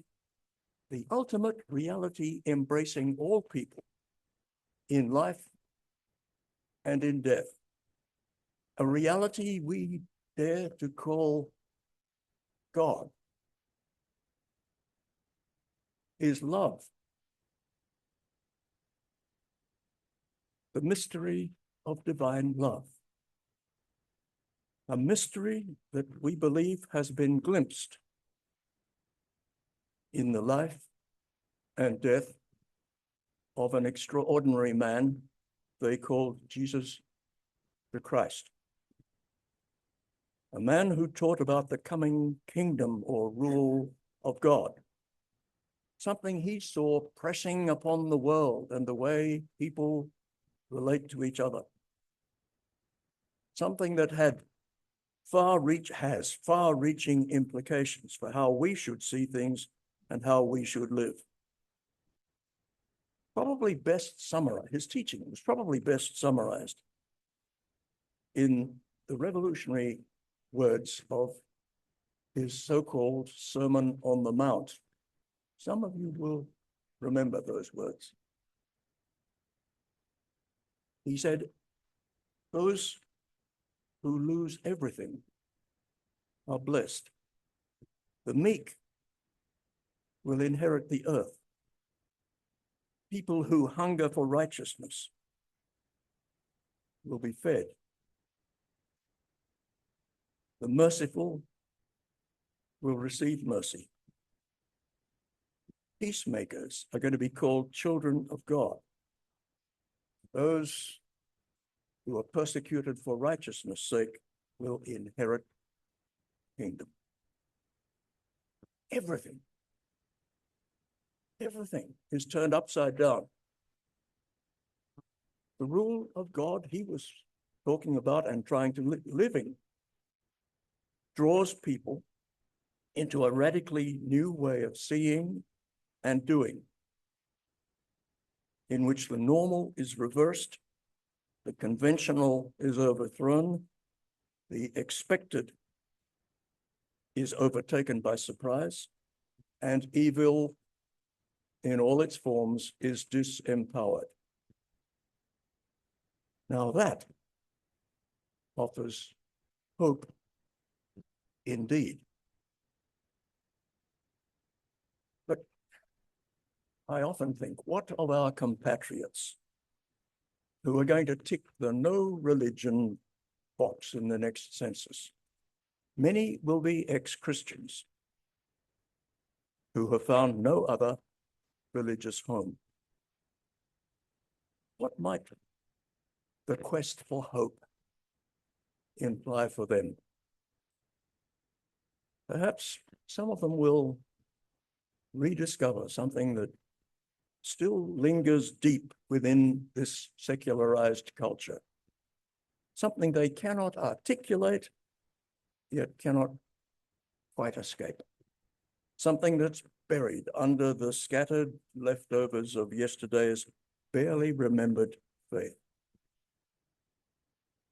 The old stories they once heard. Stories about Hebrew prophets who were thundering against idolatry and injustice. Stories about a good Samaritan who showed mercy and compassion. something about those peacemakers I just mentioned, who are called children of God. Many things about that strange godlike man who was rejected and executed, but whose death was not the end of the story, only the beginning. I've sometimes thought that for us Christians, possibly for many ex-Christians as well, it's perhaps fortunate that Anzac Day falls when it does. Comes right after Easter, which means we are still remembering the human tragedy of war, just as we are hearing again Easter's stories about an empty tomb. Stories that add up to a divine love that could not be destroyed, a light that could not be extinguished, a life that cannot be killed. Those Easter stories point Christians towards reaffirming, and perhaps they also point some ex-Christians towards rediscovering faith in a God-given hope for a new tomorrow. I've always treasured a line from the Indian poet and mystic Rabindranath Tagore. He said, "Faith is the bird that feels the light and sings when the dawn is still dark." Darkness is never the ultimate reality. Evil never has the final word. The bird that feels the light and sings when the dawn is still dark. So yes, we will sing. I speak as a Christian, but I'm sure it will not be Christians only who want to join the singing. In our own ways, drawing on our own insights, resting on our own truth claims, we can all say together, we will sing. At times, our voices may fade, and at times we'll hit some wrong notes. But on the basis of the faiths we bring and the faith that we share, we will sing. Facing danger in the midst of the storms, in the face of all the uncertainties, when the dawn is still dark, we will sing. And what shall we sing? The French theologian, Catholic theologian, Teilhard de Chardin, has some words that inspire me, and they may help you also. Someday, he wrote, after we have mastered the waves, after we have mastered the wind, the waves, the tide, and gravity, we shall harness for God the energies of love. And then, for the second time in the history of the world, man will have rediscovered fire. That's a song worth singing. Thank you.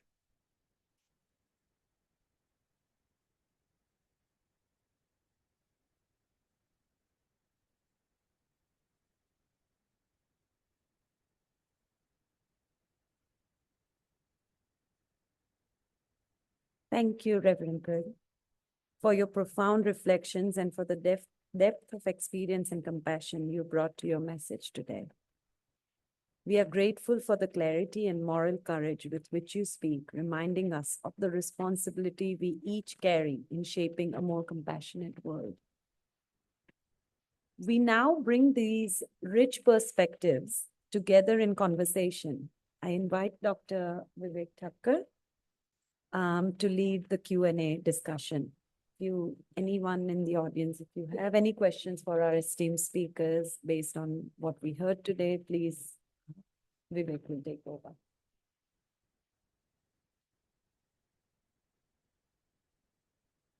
So yes, any questions from the floor?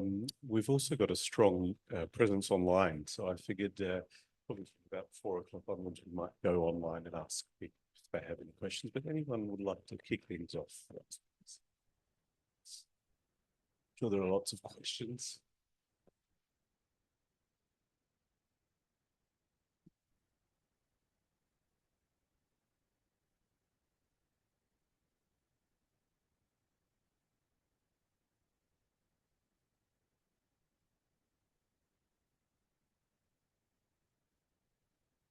This is not really a question, this is just a comment.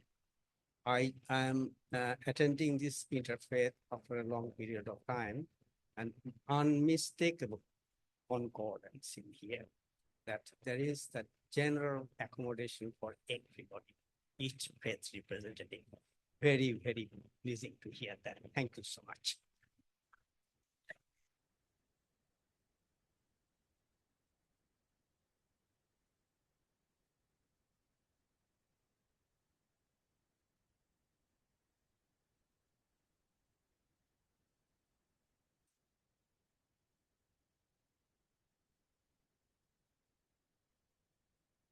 My name is Robin. I'm a Christian. I've worked in many different cultures and faiths. And I thank each and every one of you for your contribution today. Unfortunately, I was late and haven't heard you all, but I understand where you all come from. My comment in question is regarding Australia and peace in this country.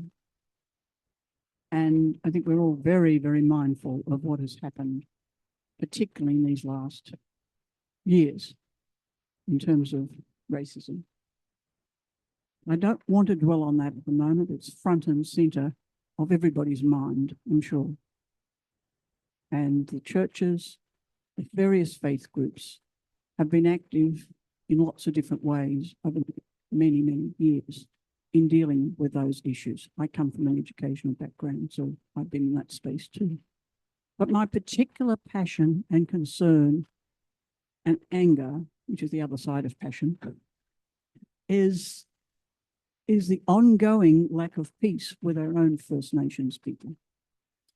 As part of that question, which is a global question, facing all of us, particularly all of us who are not First Nations people, and some people call us allies and supporters.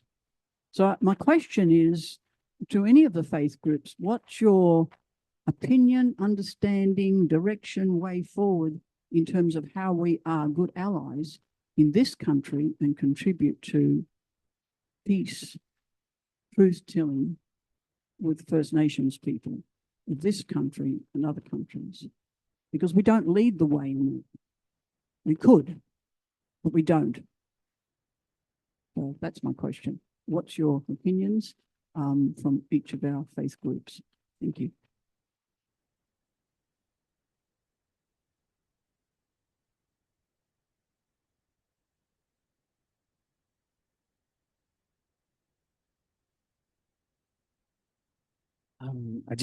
I can speak on behalf of my synagogue, the Emmanuel Synagogue, and I can tell you that, like, during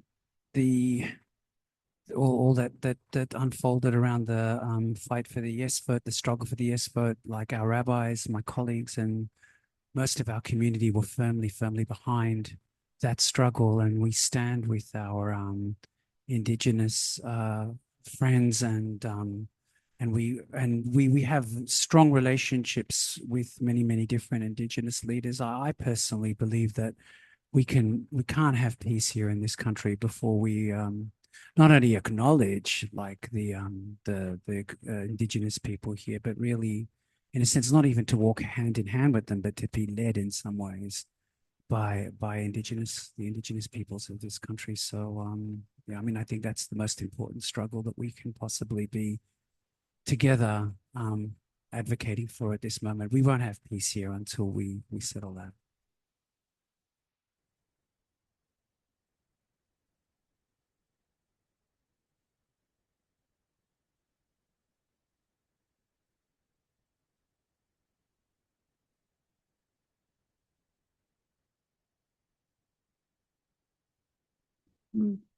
Thank you. It was really wonderful. I just loved it. And a couple of things you have reassured that, like you said, about parking thing. So anything, just ask God. I loved that. I thought I'm such a stupid lady, but now it's good to know that someone else is doing that. But one thing I want to share with you, my Ajayaprana Mataji taught me. I'm sorry, I get very emotional when I talk about her. I saw her sitting here listening to me. And she allowed me to share this with you. Whenever I complained to her, my husband not doing this, work complaint, she gave me a most amazing example, what I have shared in many places, even in Parliament House in Canberra. I said it years ago, every year we go there. First thing is I want to say, I am heavily practicing Brahmin Hindu. My daughter is Christian. My son is Buddhist in the same family. We are here 52 years. What Mataji told me, I don't think you guys know, it's called garam masala. So it has got a clove, it has got cinnamon, what is has cardamom.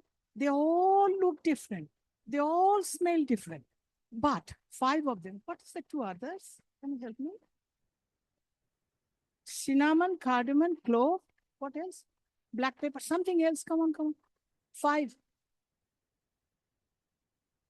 Okay, so all this garam masala, they look different, they smell different, but believe me, without those 5 of them, our food doesn't taste together. So in Australia, what Mataji taught me ages ago, Sharmila, remember that in your mind? And make this place a better place before you leave. So this hall, when you go, make sure it's tidy. When you go from outside, make sure no garbage outside. So nobody should say Indians are dirty. No. So now I'm Australian, I'm Indian, and I go to church, yes. So I am like that garam masala. So I'm practicing that. So thank you very much. We all have to tolerate and work harder so we can make this world a better place for our second generation. Thank you so much for allowing me.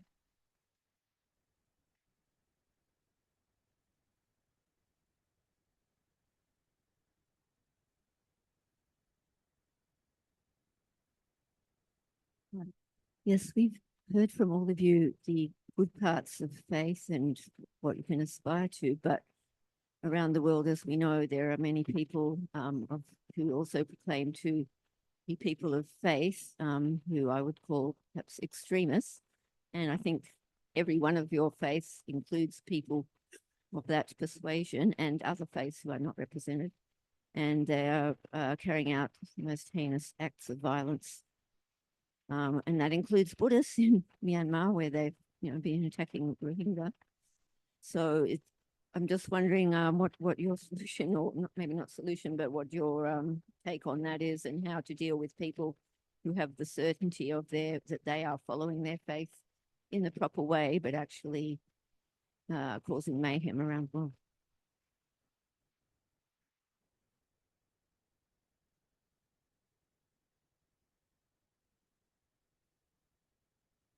Right. Can I say something on that? I think the first step is to acknowledge that we all have problem children in our faith community. We all have crazies in every one of our faith communities. And it would be a step forward, I think, in mutual acceptance and understanding and tolerance, if we could recognize that we all have this problem. At least that's what I tell myself when I listen to some of these so-called Christian nationalists that are cheering on the President of the United States at the present time. Christian nationalism is, I think, disastrous. It's disastrous for the country. It's disastrous for the credibility of Christianity, but it also is bad for the image of religion generally. We all suffer from it. And we've got those crazy forms of religiosity in all our traditions. Maybe if we recognized that as a common problem, we would be a bit more tolerant in helping each other through the bad patches. When our crazies are driving us crazy, just remember we're not alone. Everyone has them. That's the first step.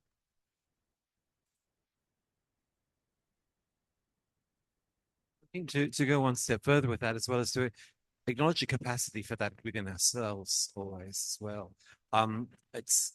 When everything's going really, really well, it's easy to be blissed out and to be this wonderfully magnanimous person. But the moment someone steps on your foot or takes away your most prized possession, that anger, that capacity for ill will is there in all of us, and it's something that we have to keep note of and to keep under control, no matter what our tradition or whether we subscribe to any tradition at all. Yeah, it's always there, and that's the thing that we've been given to deal with in this lifetime. Thank you for your question. It's a really good question. And I think that it is true that we all have crazies in our tradition. But I also think it's true that if we're being really honest, and this is why I stayed away from interfaith for such a long time, because if we're really being honest, each one of our traditions at the core of it have both, like from a theological perspective, right? Beautiful, universal, love-based, heart-based traditions and heart-based ideas and aspirations, but we also have a dark side. And I think it is really, really important in these kinds of forums and wherever we are, all of us from all of our traditions, to acknowledge that. And, our textual traditions are vast and wide, and they can be interpreted in all sorts of ways. So I'm basically agreeing with you, but I don't know that it's just about crazies. I think that the potential for the shadow side in these traditions are always there. And by the way, should I say, not just in religion. When you look at Marxism, for example, I don't know how many people Stalin actually eliminated here, but the Bolsheviks eliminated a lot of people too. For secular ideologies that were preaching love and equality and all this kind of stuff. I think it's a human problem, like you said. It does exist in our religions. We do need to acknowledge it. We need to see it, and we need to deal with it.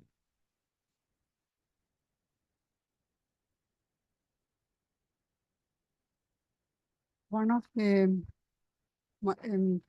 senior monks, a very distinguished monk, Swami Ranganathananda, he says religion, he classifies religion as ethnic religion and scientific religion. Ethnic religion is what we call Hinduism, Christianity, Islam, Judaism, all the outer shell. And the scientific religion is the core where you find they all agree. The eternal truths, whether it's Christianity or Islam or Judaism or Hinduism, Buddhism, the core truths, the religious, the core spiritual truths, all faiths agree. But most people go for the outer shells, which are different depending upon the culture, society, time. So it changes. And we are fighting over those outer shell, leaving the core. Only few people who are highly evolved, the sages and saints, they speak the same language. All the mystics, if you look, the mystics of all religion speak the same similar language. Words may be different because of the language and the background, but the ideas are the same. But ordinary people take up the outer shell and fight. It's not the fault of religion as it is, you can say. That's my idea.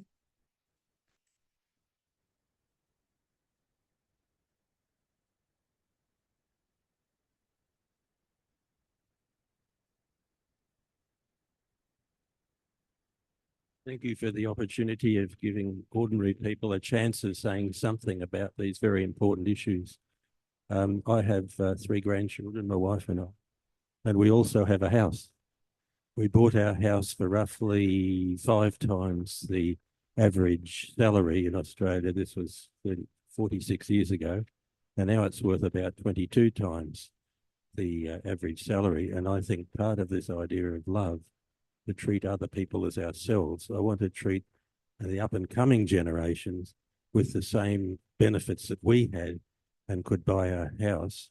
And I think reflection has got something to do with this. Perhaps reflection in the light of our different faiths could lead us to a solution, or could lead us to a number of solutions, and we could support our politicians with perhaps some really enlightened ideas. Thank you.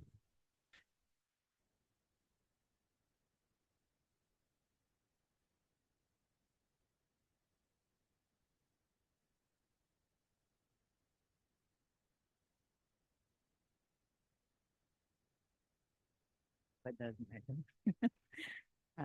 I just want to remind everyone about the words that Senior Mataji, whose day we are keeping today, told me and told all of us, actually, a few of us. She said, don't forget to remember that all our scriptures were written a long time ago. She said, read our scriptures in today's context. So whatever we have heard, beautiful words, but so difficult to abide by today. And she reminded us that those were written in the days, like, for instance, I'm a Christian and I talk about the Bible, where we didn't know it, that the world was round, you know? We thought it was. So other religions might have similar problems. So read our scriptures in today's context. The knowledge we have today is enormous, far more than the people who wrote our scriptures. And Mataji was right.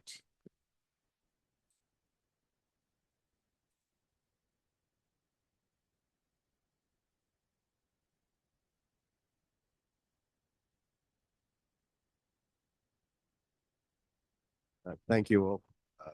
Really enjoyed listening to all of you. One thing which is very common and very pleasing to hear was that theme of the singularity of consciousness that came from out of all your messages. One thing, I guess, what is it?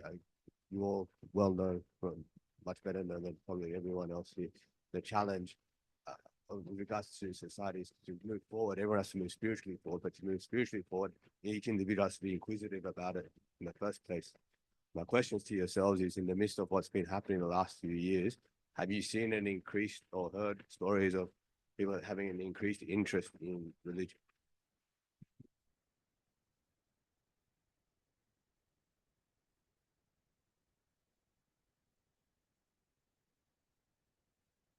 As a Christian of the Protestant variety, Patrick, you may want to correct me from a Catholic perspective, but as far as I can see, what's happening is, yes, there are signs of a renewed interest in spirituality,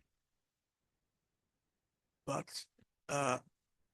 a continuing reluctance, maybe a deepening reluctance to have much to do with the churches. That's as I see it in at least in one Protestant denomination. And of course, that puts a huge question to the churches implicitly. Why this alienation from institutions that safeguard such a rich tradition of faith? And yeah, there's an interest in spirituality, but don't try to drag us into the churches. That is a problem for us. It's not the same problem everywhere in the world, of course. People in other countries react in different ways. Now, I can't speak for other faith traditions. Maybe that's not happening in other faith traditions. Thank you for that question. And I, as someone who sort of runs a mosque community, I have noticed that over the last few years, we, every year at the beginning of our Islamic New Year, we have a period of commemoration. And I think same as with Christianity, you probably see certain people only at Christmas Eve or Christmas, during the year. That's the same with us as well. We see certain people only during the festival days or certain particular, times of the year. Oh yeah, I've seen that worm come out of the woodworks.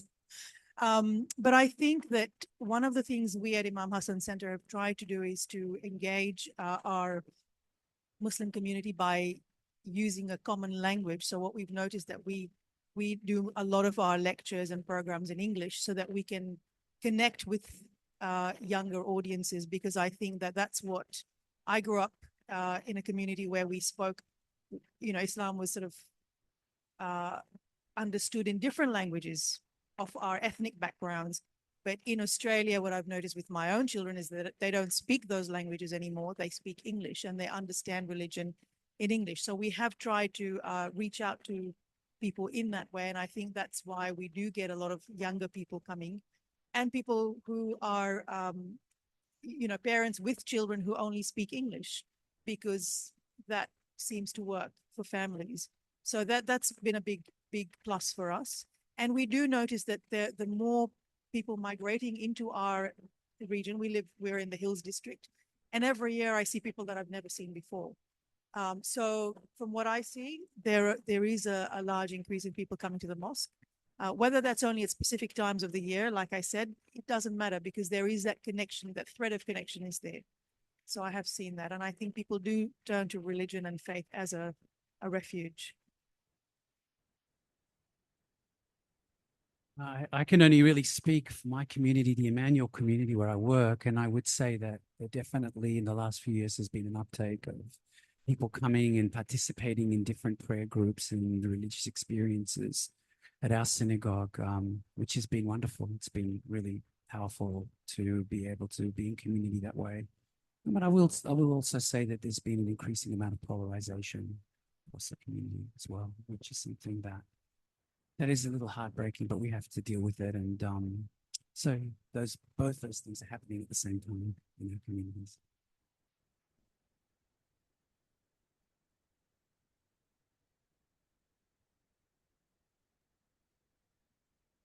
The famous Australian researcher Hugh Mackay, he's tuned into a trend related to this. It's the rise of the SBNRs. That's the spiritual but not religious movement. And that's, of course, very informal and people tapping into different traditions. But I think the other thing about that is they don't want to just believe. They want to experience some peace. They want to feel that they're transforming themselves. So there's a different emphasis there. How would we say, it's to move away from static piety and gravitate towards spiritual dynamism, is the way one person's described it. That seems to be quite a trend. I will say that, like in our community at least, I think that's definitely true. Like people that come to us that are participating more, I don't know that they're coming in really to observe all of the laws, but they're very much into the spirit of the law and into participatory prayer, for example. And this is really what's bringing them in.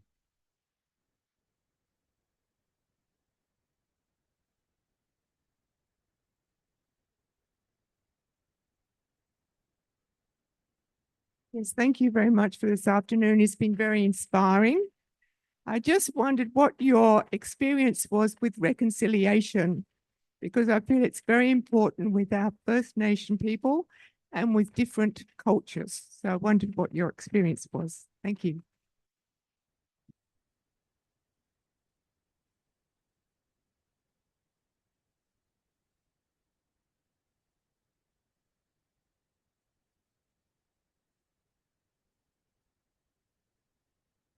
I could talk about this for hours and hours, but you'll be pleased to know that I don't plan to.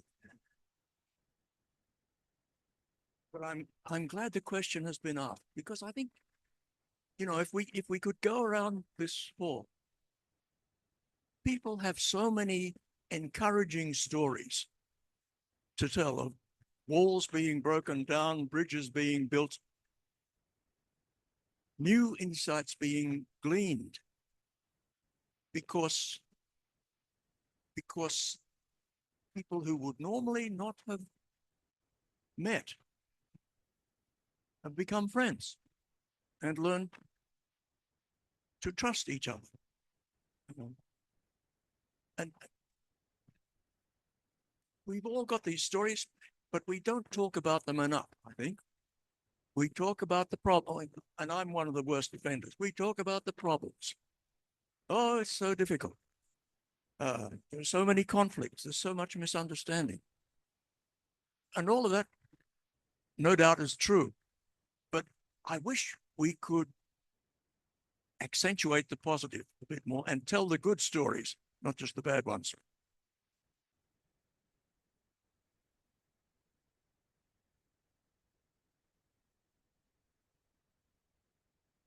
I think also just to answer that, I agree with the minister here that we're probably all, so many people in this room, has stories of working for reconciliation and part of dialogue groups. I know, like I look around the room and I know that there are people here that are part of dialogue groups that we've been involved in, you know, Jewish Arab dialogue groups, the Jewish Muslim dialogue groups that have been going on really pretty much from December 2023 when everything broke down and everyone was saying, you know, on official channels that this work wasn't happening anymore, but it is, and it was, and it's been, I think, some of the most powerful work that I've been involved in and had the opportunity and honor and privilege to be a part of.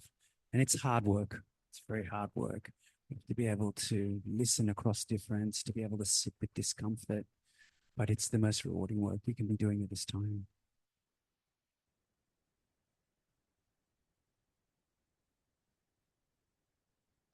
Just wanted to say thank you to all the speakers. Thank you for coming here today. It was really beautiful to hear each of your perspectives on what brings in peace. From my perspective, it's beautiful to hear how each thing can be interrelated and they overlap. And I hear the same words, the meaning of the same words being spoken in different ways, in different manners, kind of touching on Mataji's point of that universal truth beyond that ethnic sort of religion.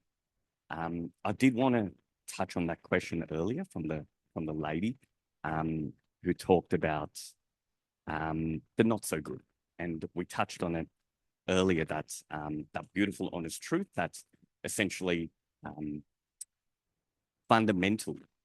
It's almost an inherent quality, almost to a degree, that there are aspects of each one's faith, each one's religion, that there's beautiful universal love and the opposite cause for separation, for distinction, for differentiation, to separate ourselves from one another.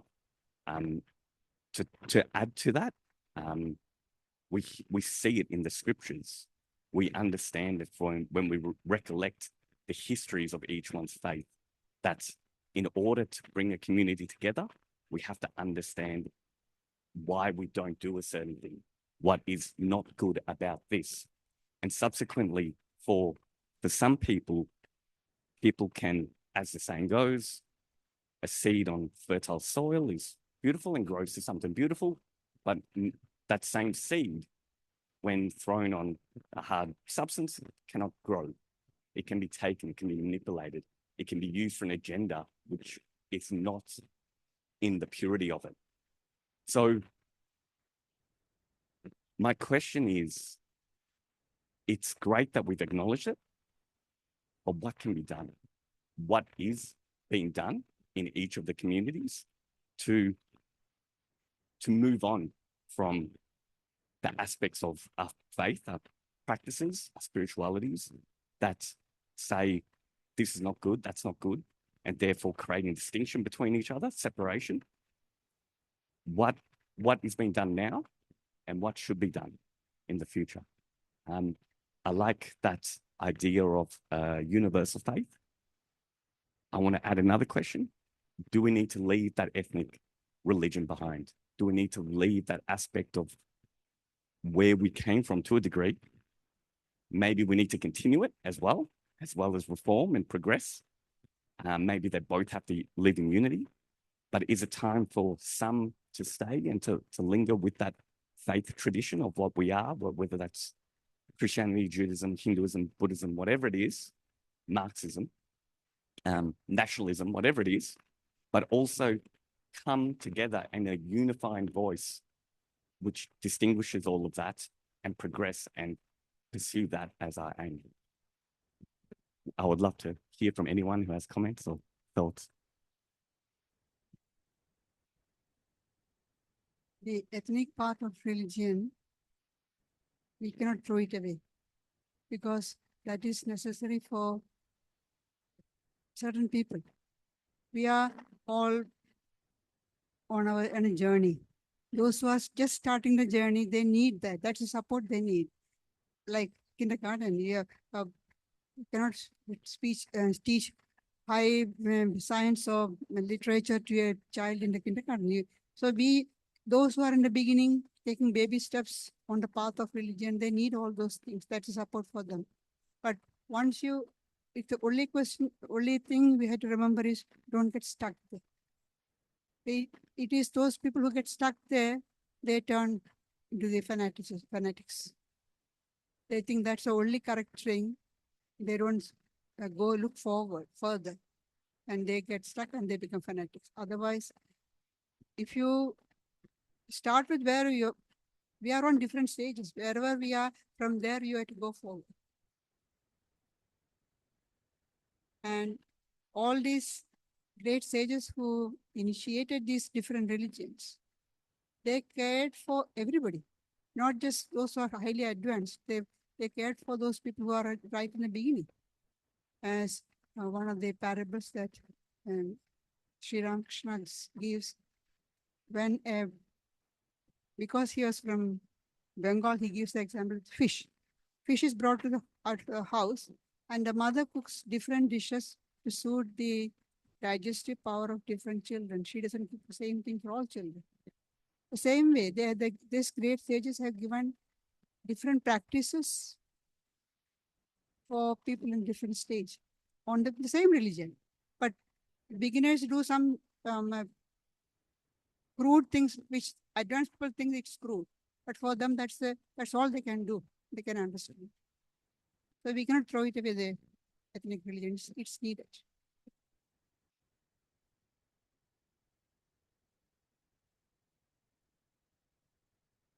When that question came earlier on, after we'd moved on to the next question, I was remembering something which I'm not sure of the origin of it, so I'm not going to sort of say where, but there is it's almost a joke with Muslims where we acknowledge that Islam is the best religion and Muslims are the worst followers.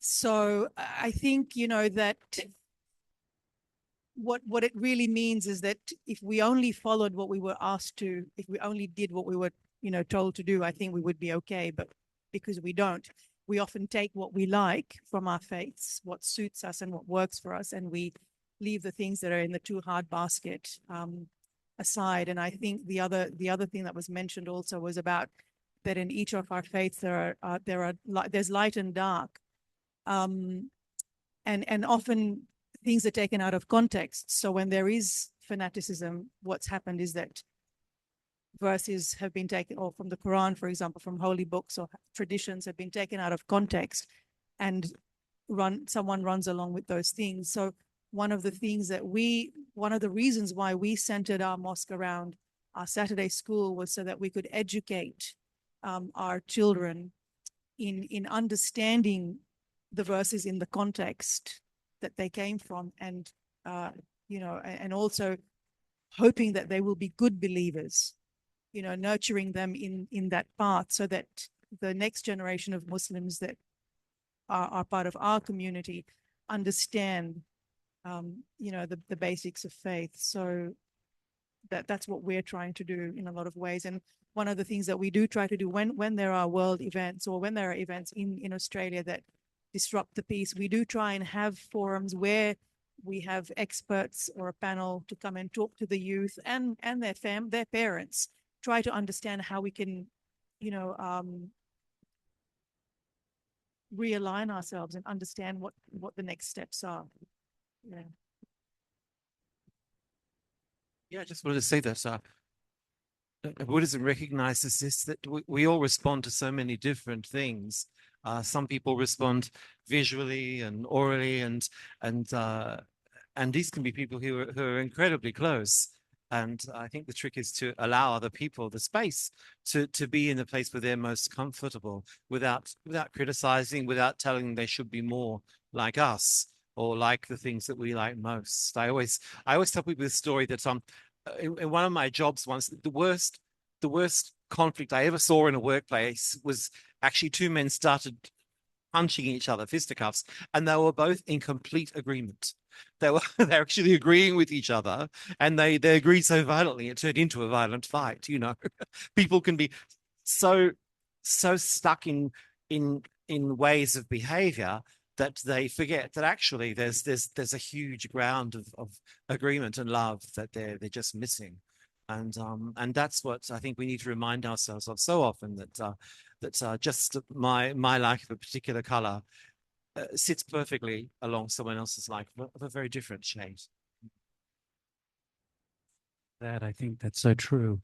And sometimes I think when we use the word unity, it can be a little problematic, because I feel like I prefer the word interconnectedness, actually. I prefer that because, I mean, you know, I know what people mean by unity, but it can easily be interpreted as if there's some sort of fascist deity that wants us all to sort of be a certain way.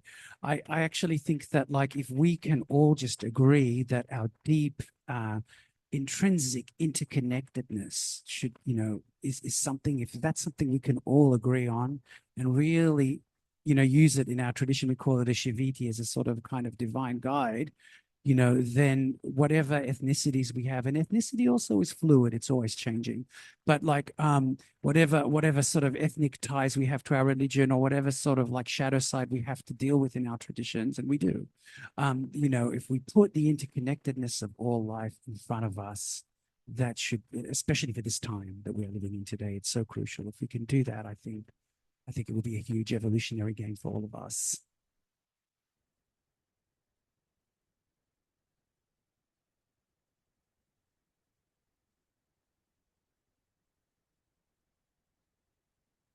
Oh, first of all, thank you to all the panelists, and I've learned so much. And I am a member of the Manual Synagogue, and Rabbi Mordecai. We've known each other a long time, and see the wonderful work that he and all of you are doing. I wanted to thank the Women's Interfaith Network, who are very well represented here today. For the 25 odd years that we have been going, we are an exemplar, I would like to say, of not just interfaith, of relationship, of listening, of understanding. The motto that we started with is paths to peace through friendship, and that has stood us in good stead, because I believe that what we're talking about today is relationship and connection, and how utterly lonely and devastating it is to be cut off from a meaningful life. And the more that we can promote connection through everything that we do, to listen to others will be enhancing. A few things that haven't been mentioned is,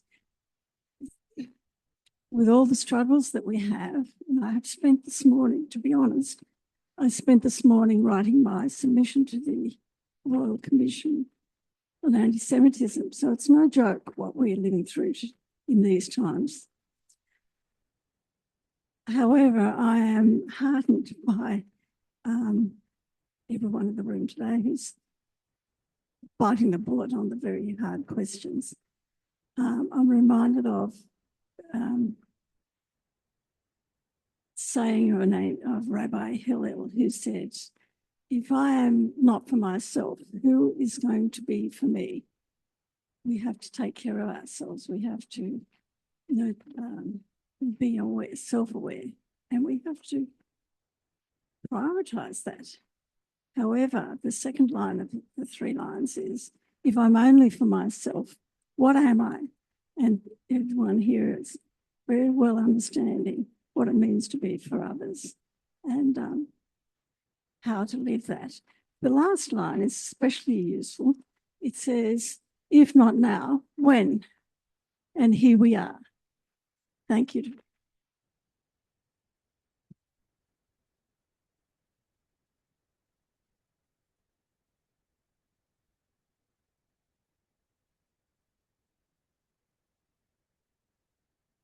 Thank you. It was a lovely discussion. I just had a question. With AI creeping up the way it is, where do you see the future of religion going forward? Would people more turn to ChatGPT for religious advice? And if so, where does it lead us?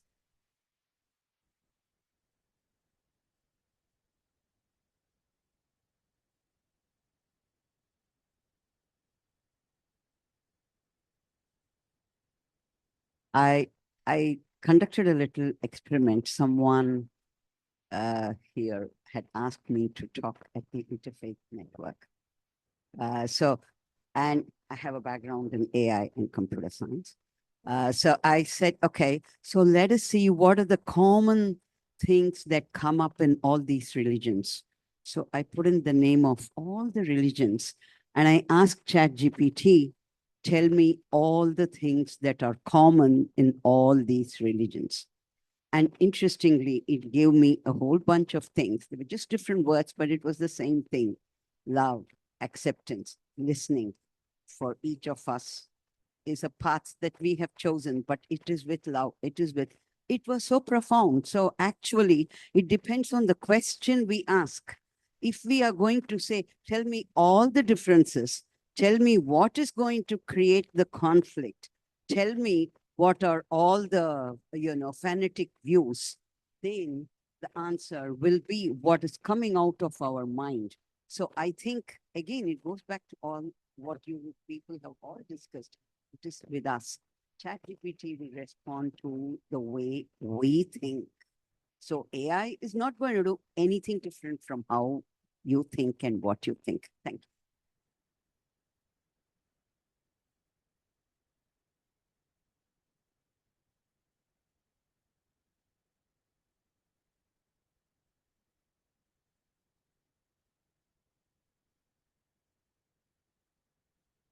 I dare say that we had a fantastic class on comparative religions in the last 2 hours. And it was fascinating to hear the rabbi. I'm sorry, I'm very bad with names. So I'll be talking in the third person, but that's no disrespect to any one of you.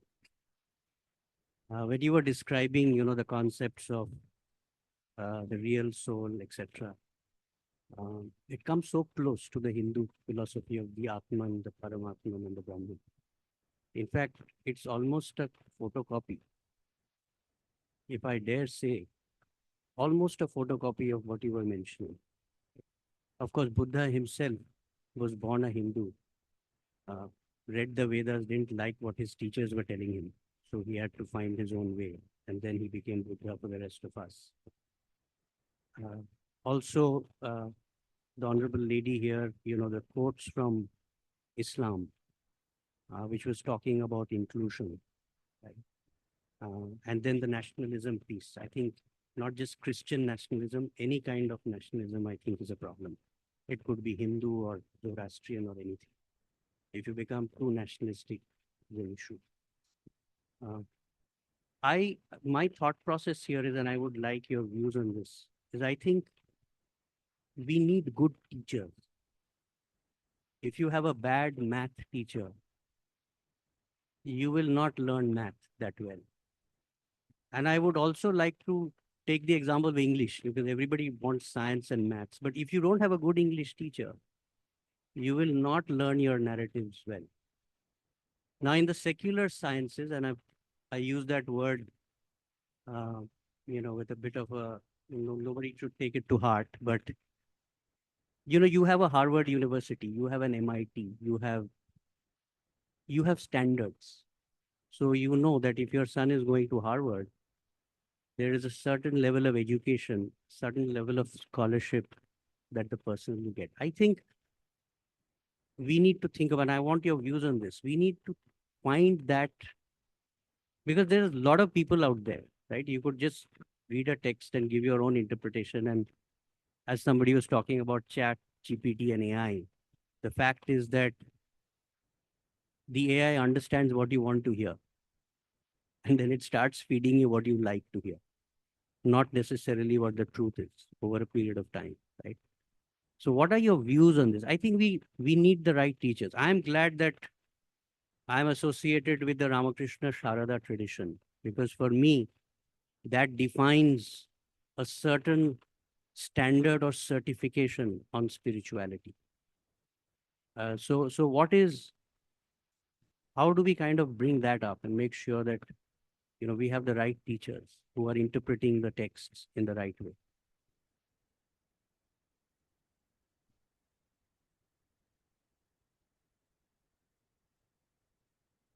That gives me an opportunity to make a plea. And my plea is, don't be tempted to make the five of us the same. Allow us the integrity of speaking out of each distinctive tradition, and beware of wanting to smooth those different traditions into one single blob of religion. When you've done that, you've done violence to the integrity of each, I think. And that's the danger it's one of the dangers in fostering interfaith understanding and cooperation, which I'm totally committed to. We need more of it, but we won't achieve that interfaith cooperation and understanding if we blur the differences out of which we come. By all means, let's affirm love, respect, all that good stuff. And we've been doing that this afternoon. But please let me remain a Christian, and we'll leave you the Holy Quran, and you can have your Buddhist imagery and statues and reminders of important stuff. And you can have everything. But don't ignore or play down the significant differences between us. If you do that, it's not interfaith we're doing, it's really anti-faith, I think.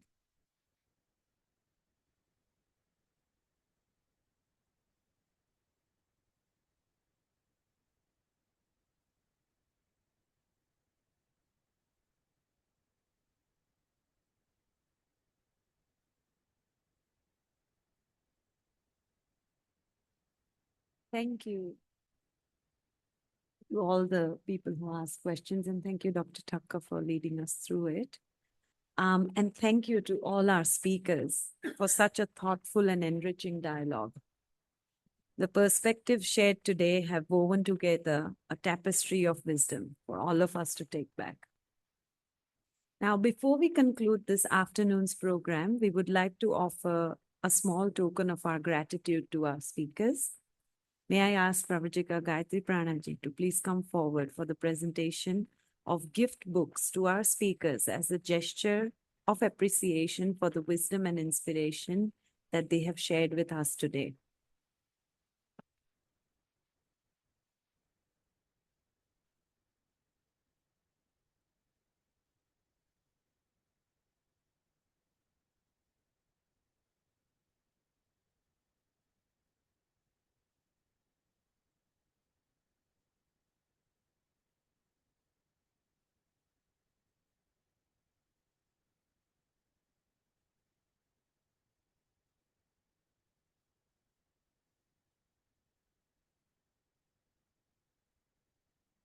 As we come towards the close of our formal program, I would like to offer a few words of gratitude. Vote of thanks on behalf of the Vedanta Society of New South Wales. I extend my heartfelt gratitude to each of our distinguished speakers. Your presence and your words have enriched this gathering in ways that will stay with us long after today. To Pravrajika Gayatriprana Mataji, thank you for grounding us with your deep spiritual insight and for reminding us of the legacy of love and service upon which this center stands. Your connection to Pravrajika Ajayaprana Mataji and your decades of dedication continue to guide us with quiet strength. To Mr. Walter Mason, thank you for bringing the world to us through your stories and your gentle wisdom. Your reflections on culture, creativity, and mindfulness open doors to understanding that feel both fresh and familiar. To Mrs. Zora Ali, thank you for your compassionate commitment to interfaith harmony. Your work with children, communities, and women's peace building is a powerful reminder, I think, to all of us that peace is cultivated through relationships, one conversation, one act of trust at a time. To Rabbi George Mordecai, thank you for sharing the richness of your heritage and the depth of your spiritual artistry.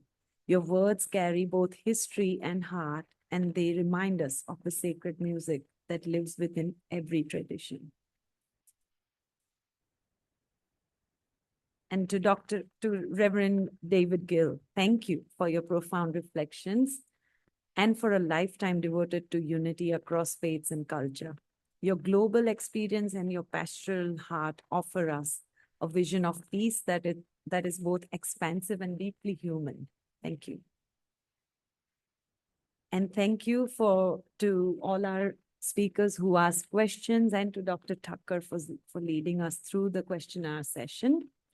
My sincere thanks also goes to our volunteers who have helped with welcoming, ushering, and preparing the afternoon tea. Your service is the quiet heartbeat of gatherings like this. Finally, to each and every one of you here today, thank you for your presence, your openness, and your willingness to come together in the spirit of peace. Your participation is itself an offering. May the inspirations we have received today ripple outward into our homes, our communities, and our world. Thank you, everyone. If you would like to know more about Revered Pravrajika Ajayaprana Mataji, we have 2 books available here. Please see myself or Robert, and we can give you the books, which feature a life sketch, reminiscence, and some of her talks. And please join us for afternoon tea and continue the conversations that nourish our heart. May peace be with everybody. Namaste.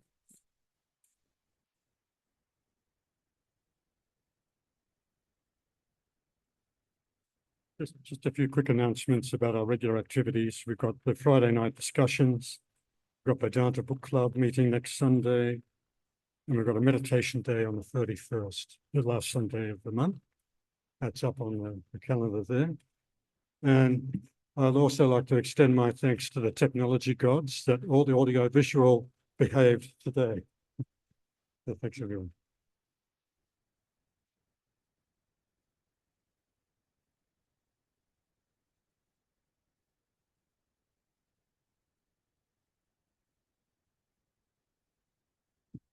There's afternoon tea served out the back, everybody.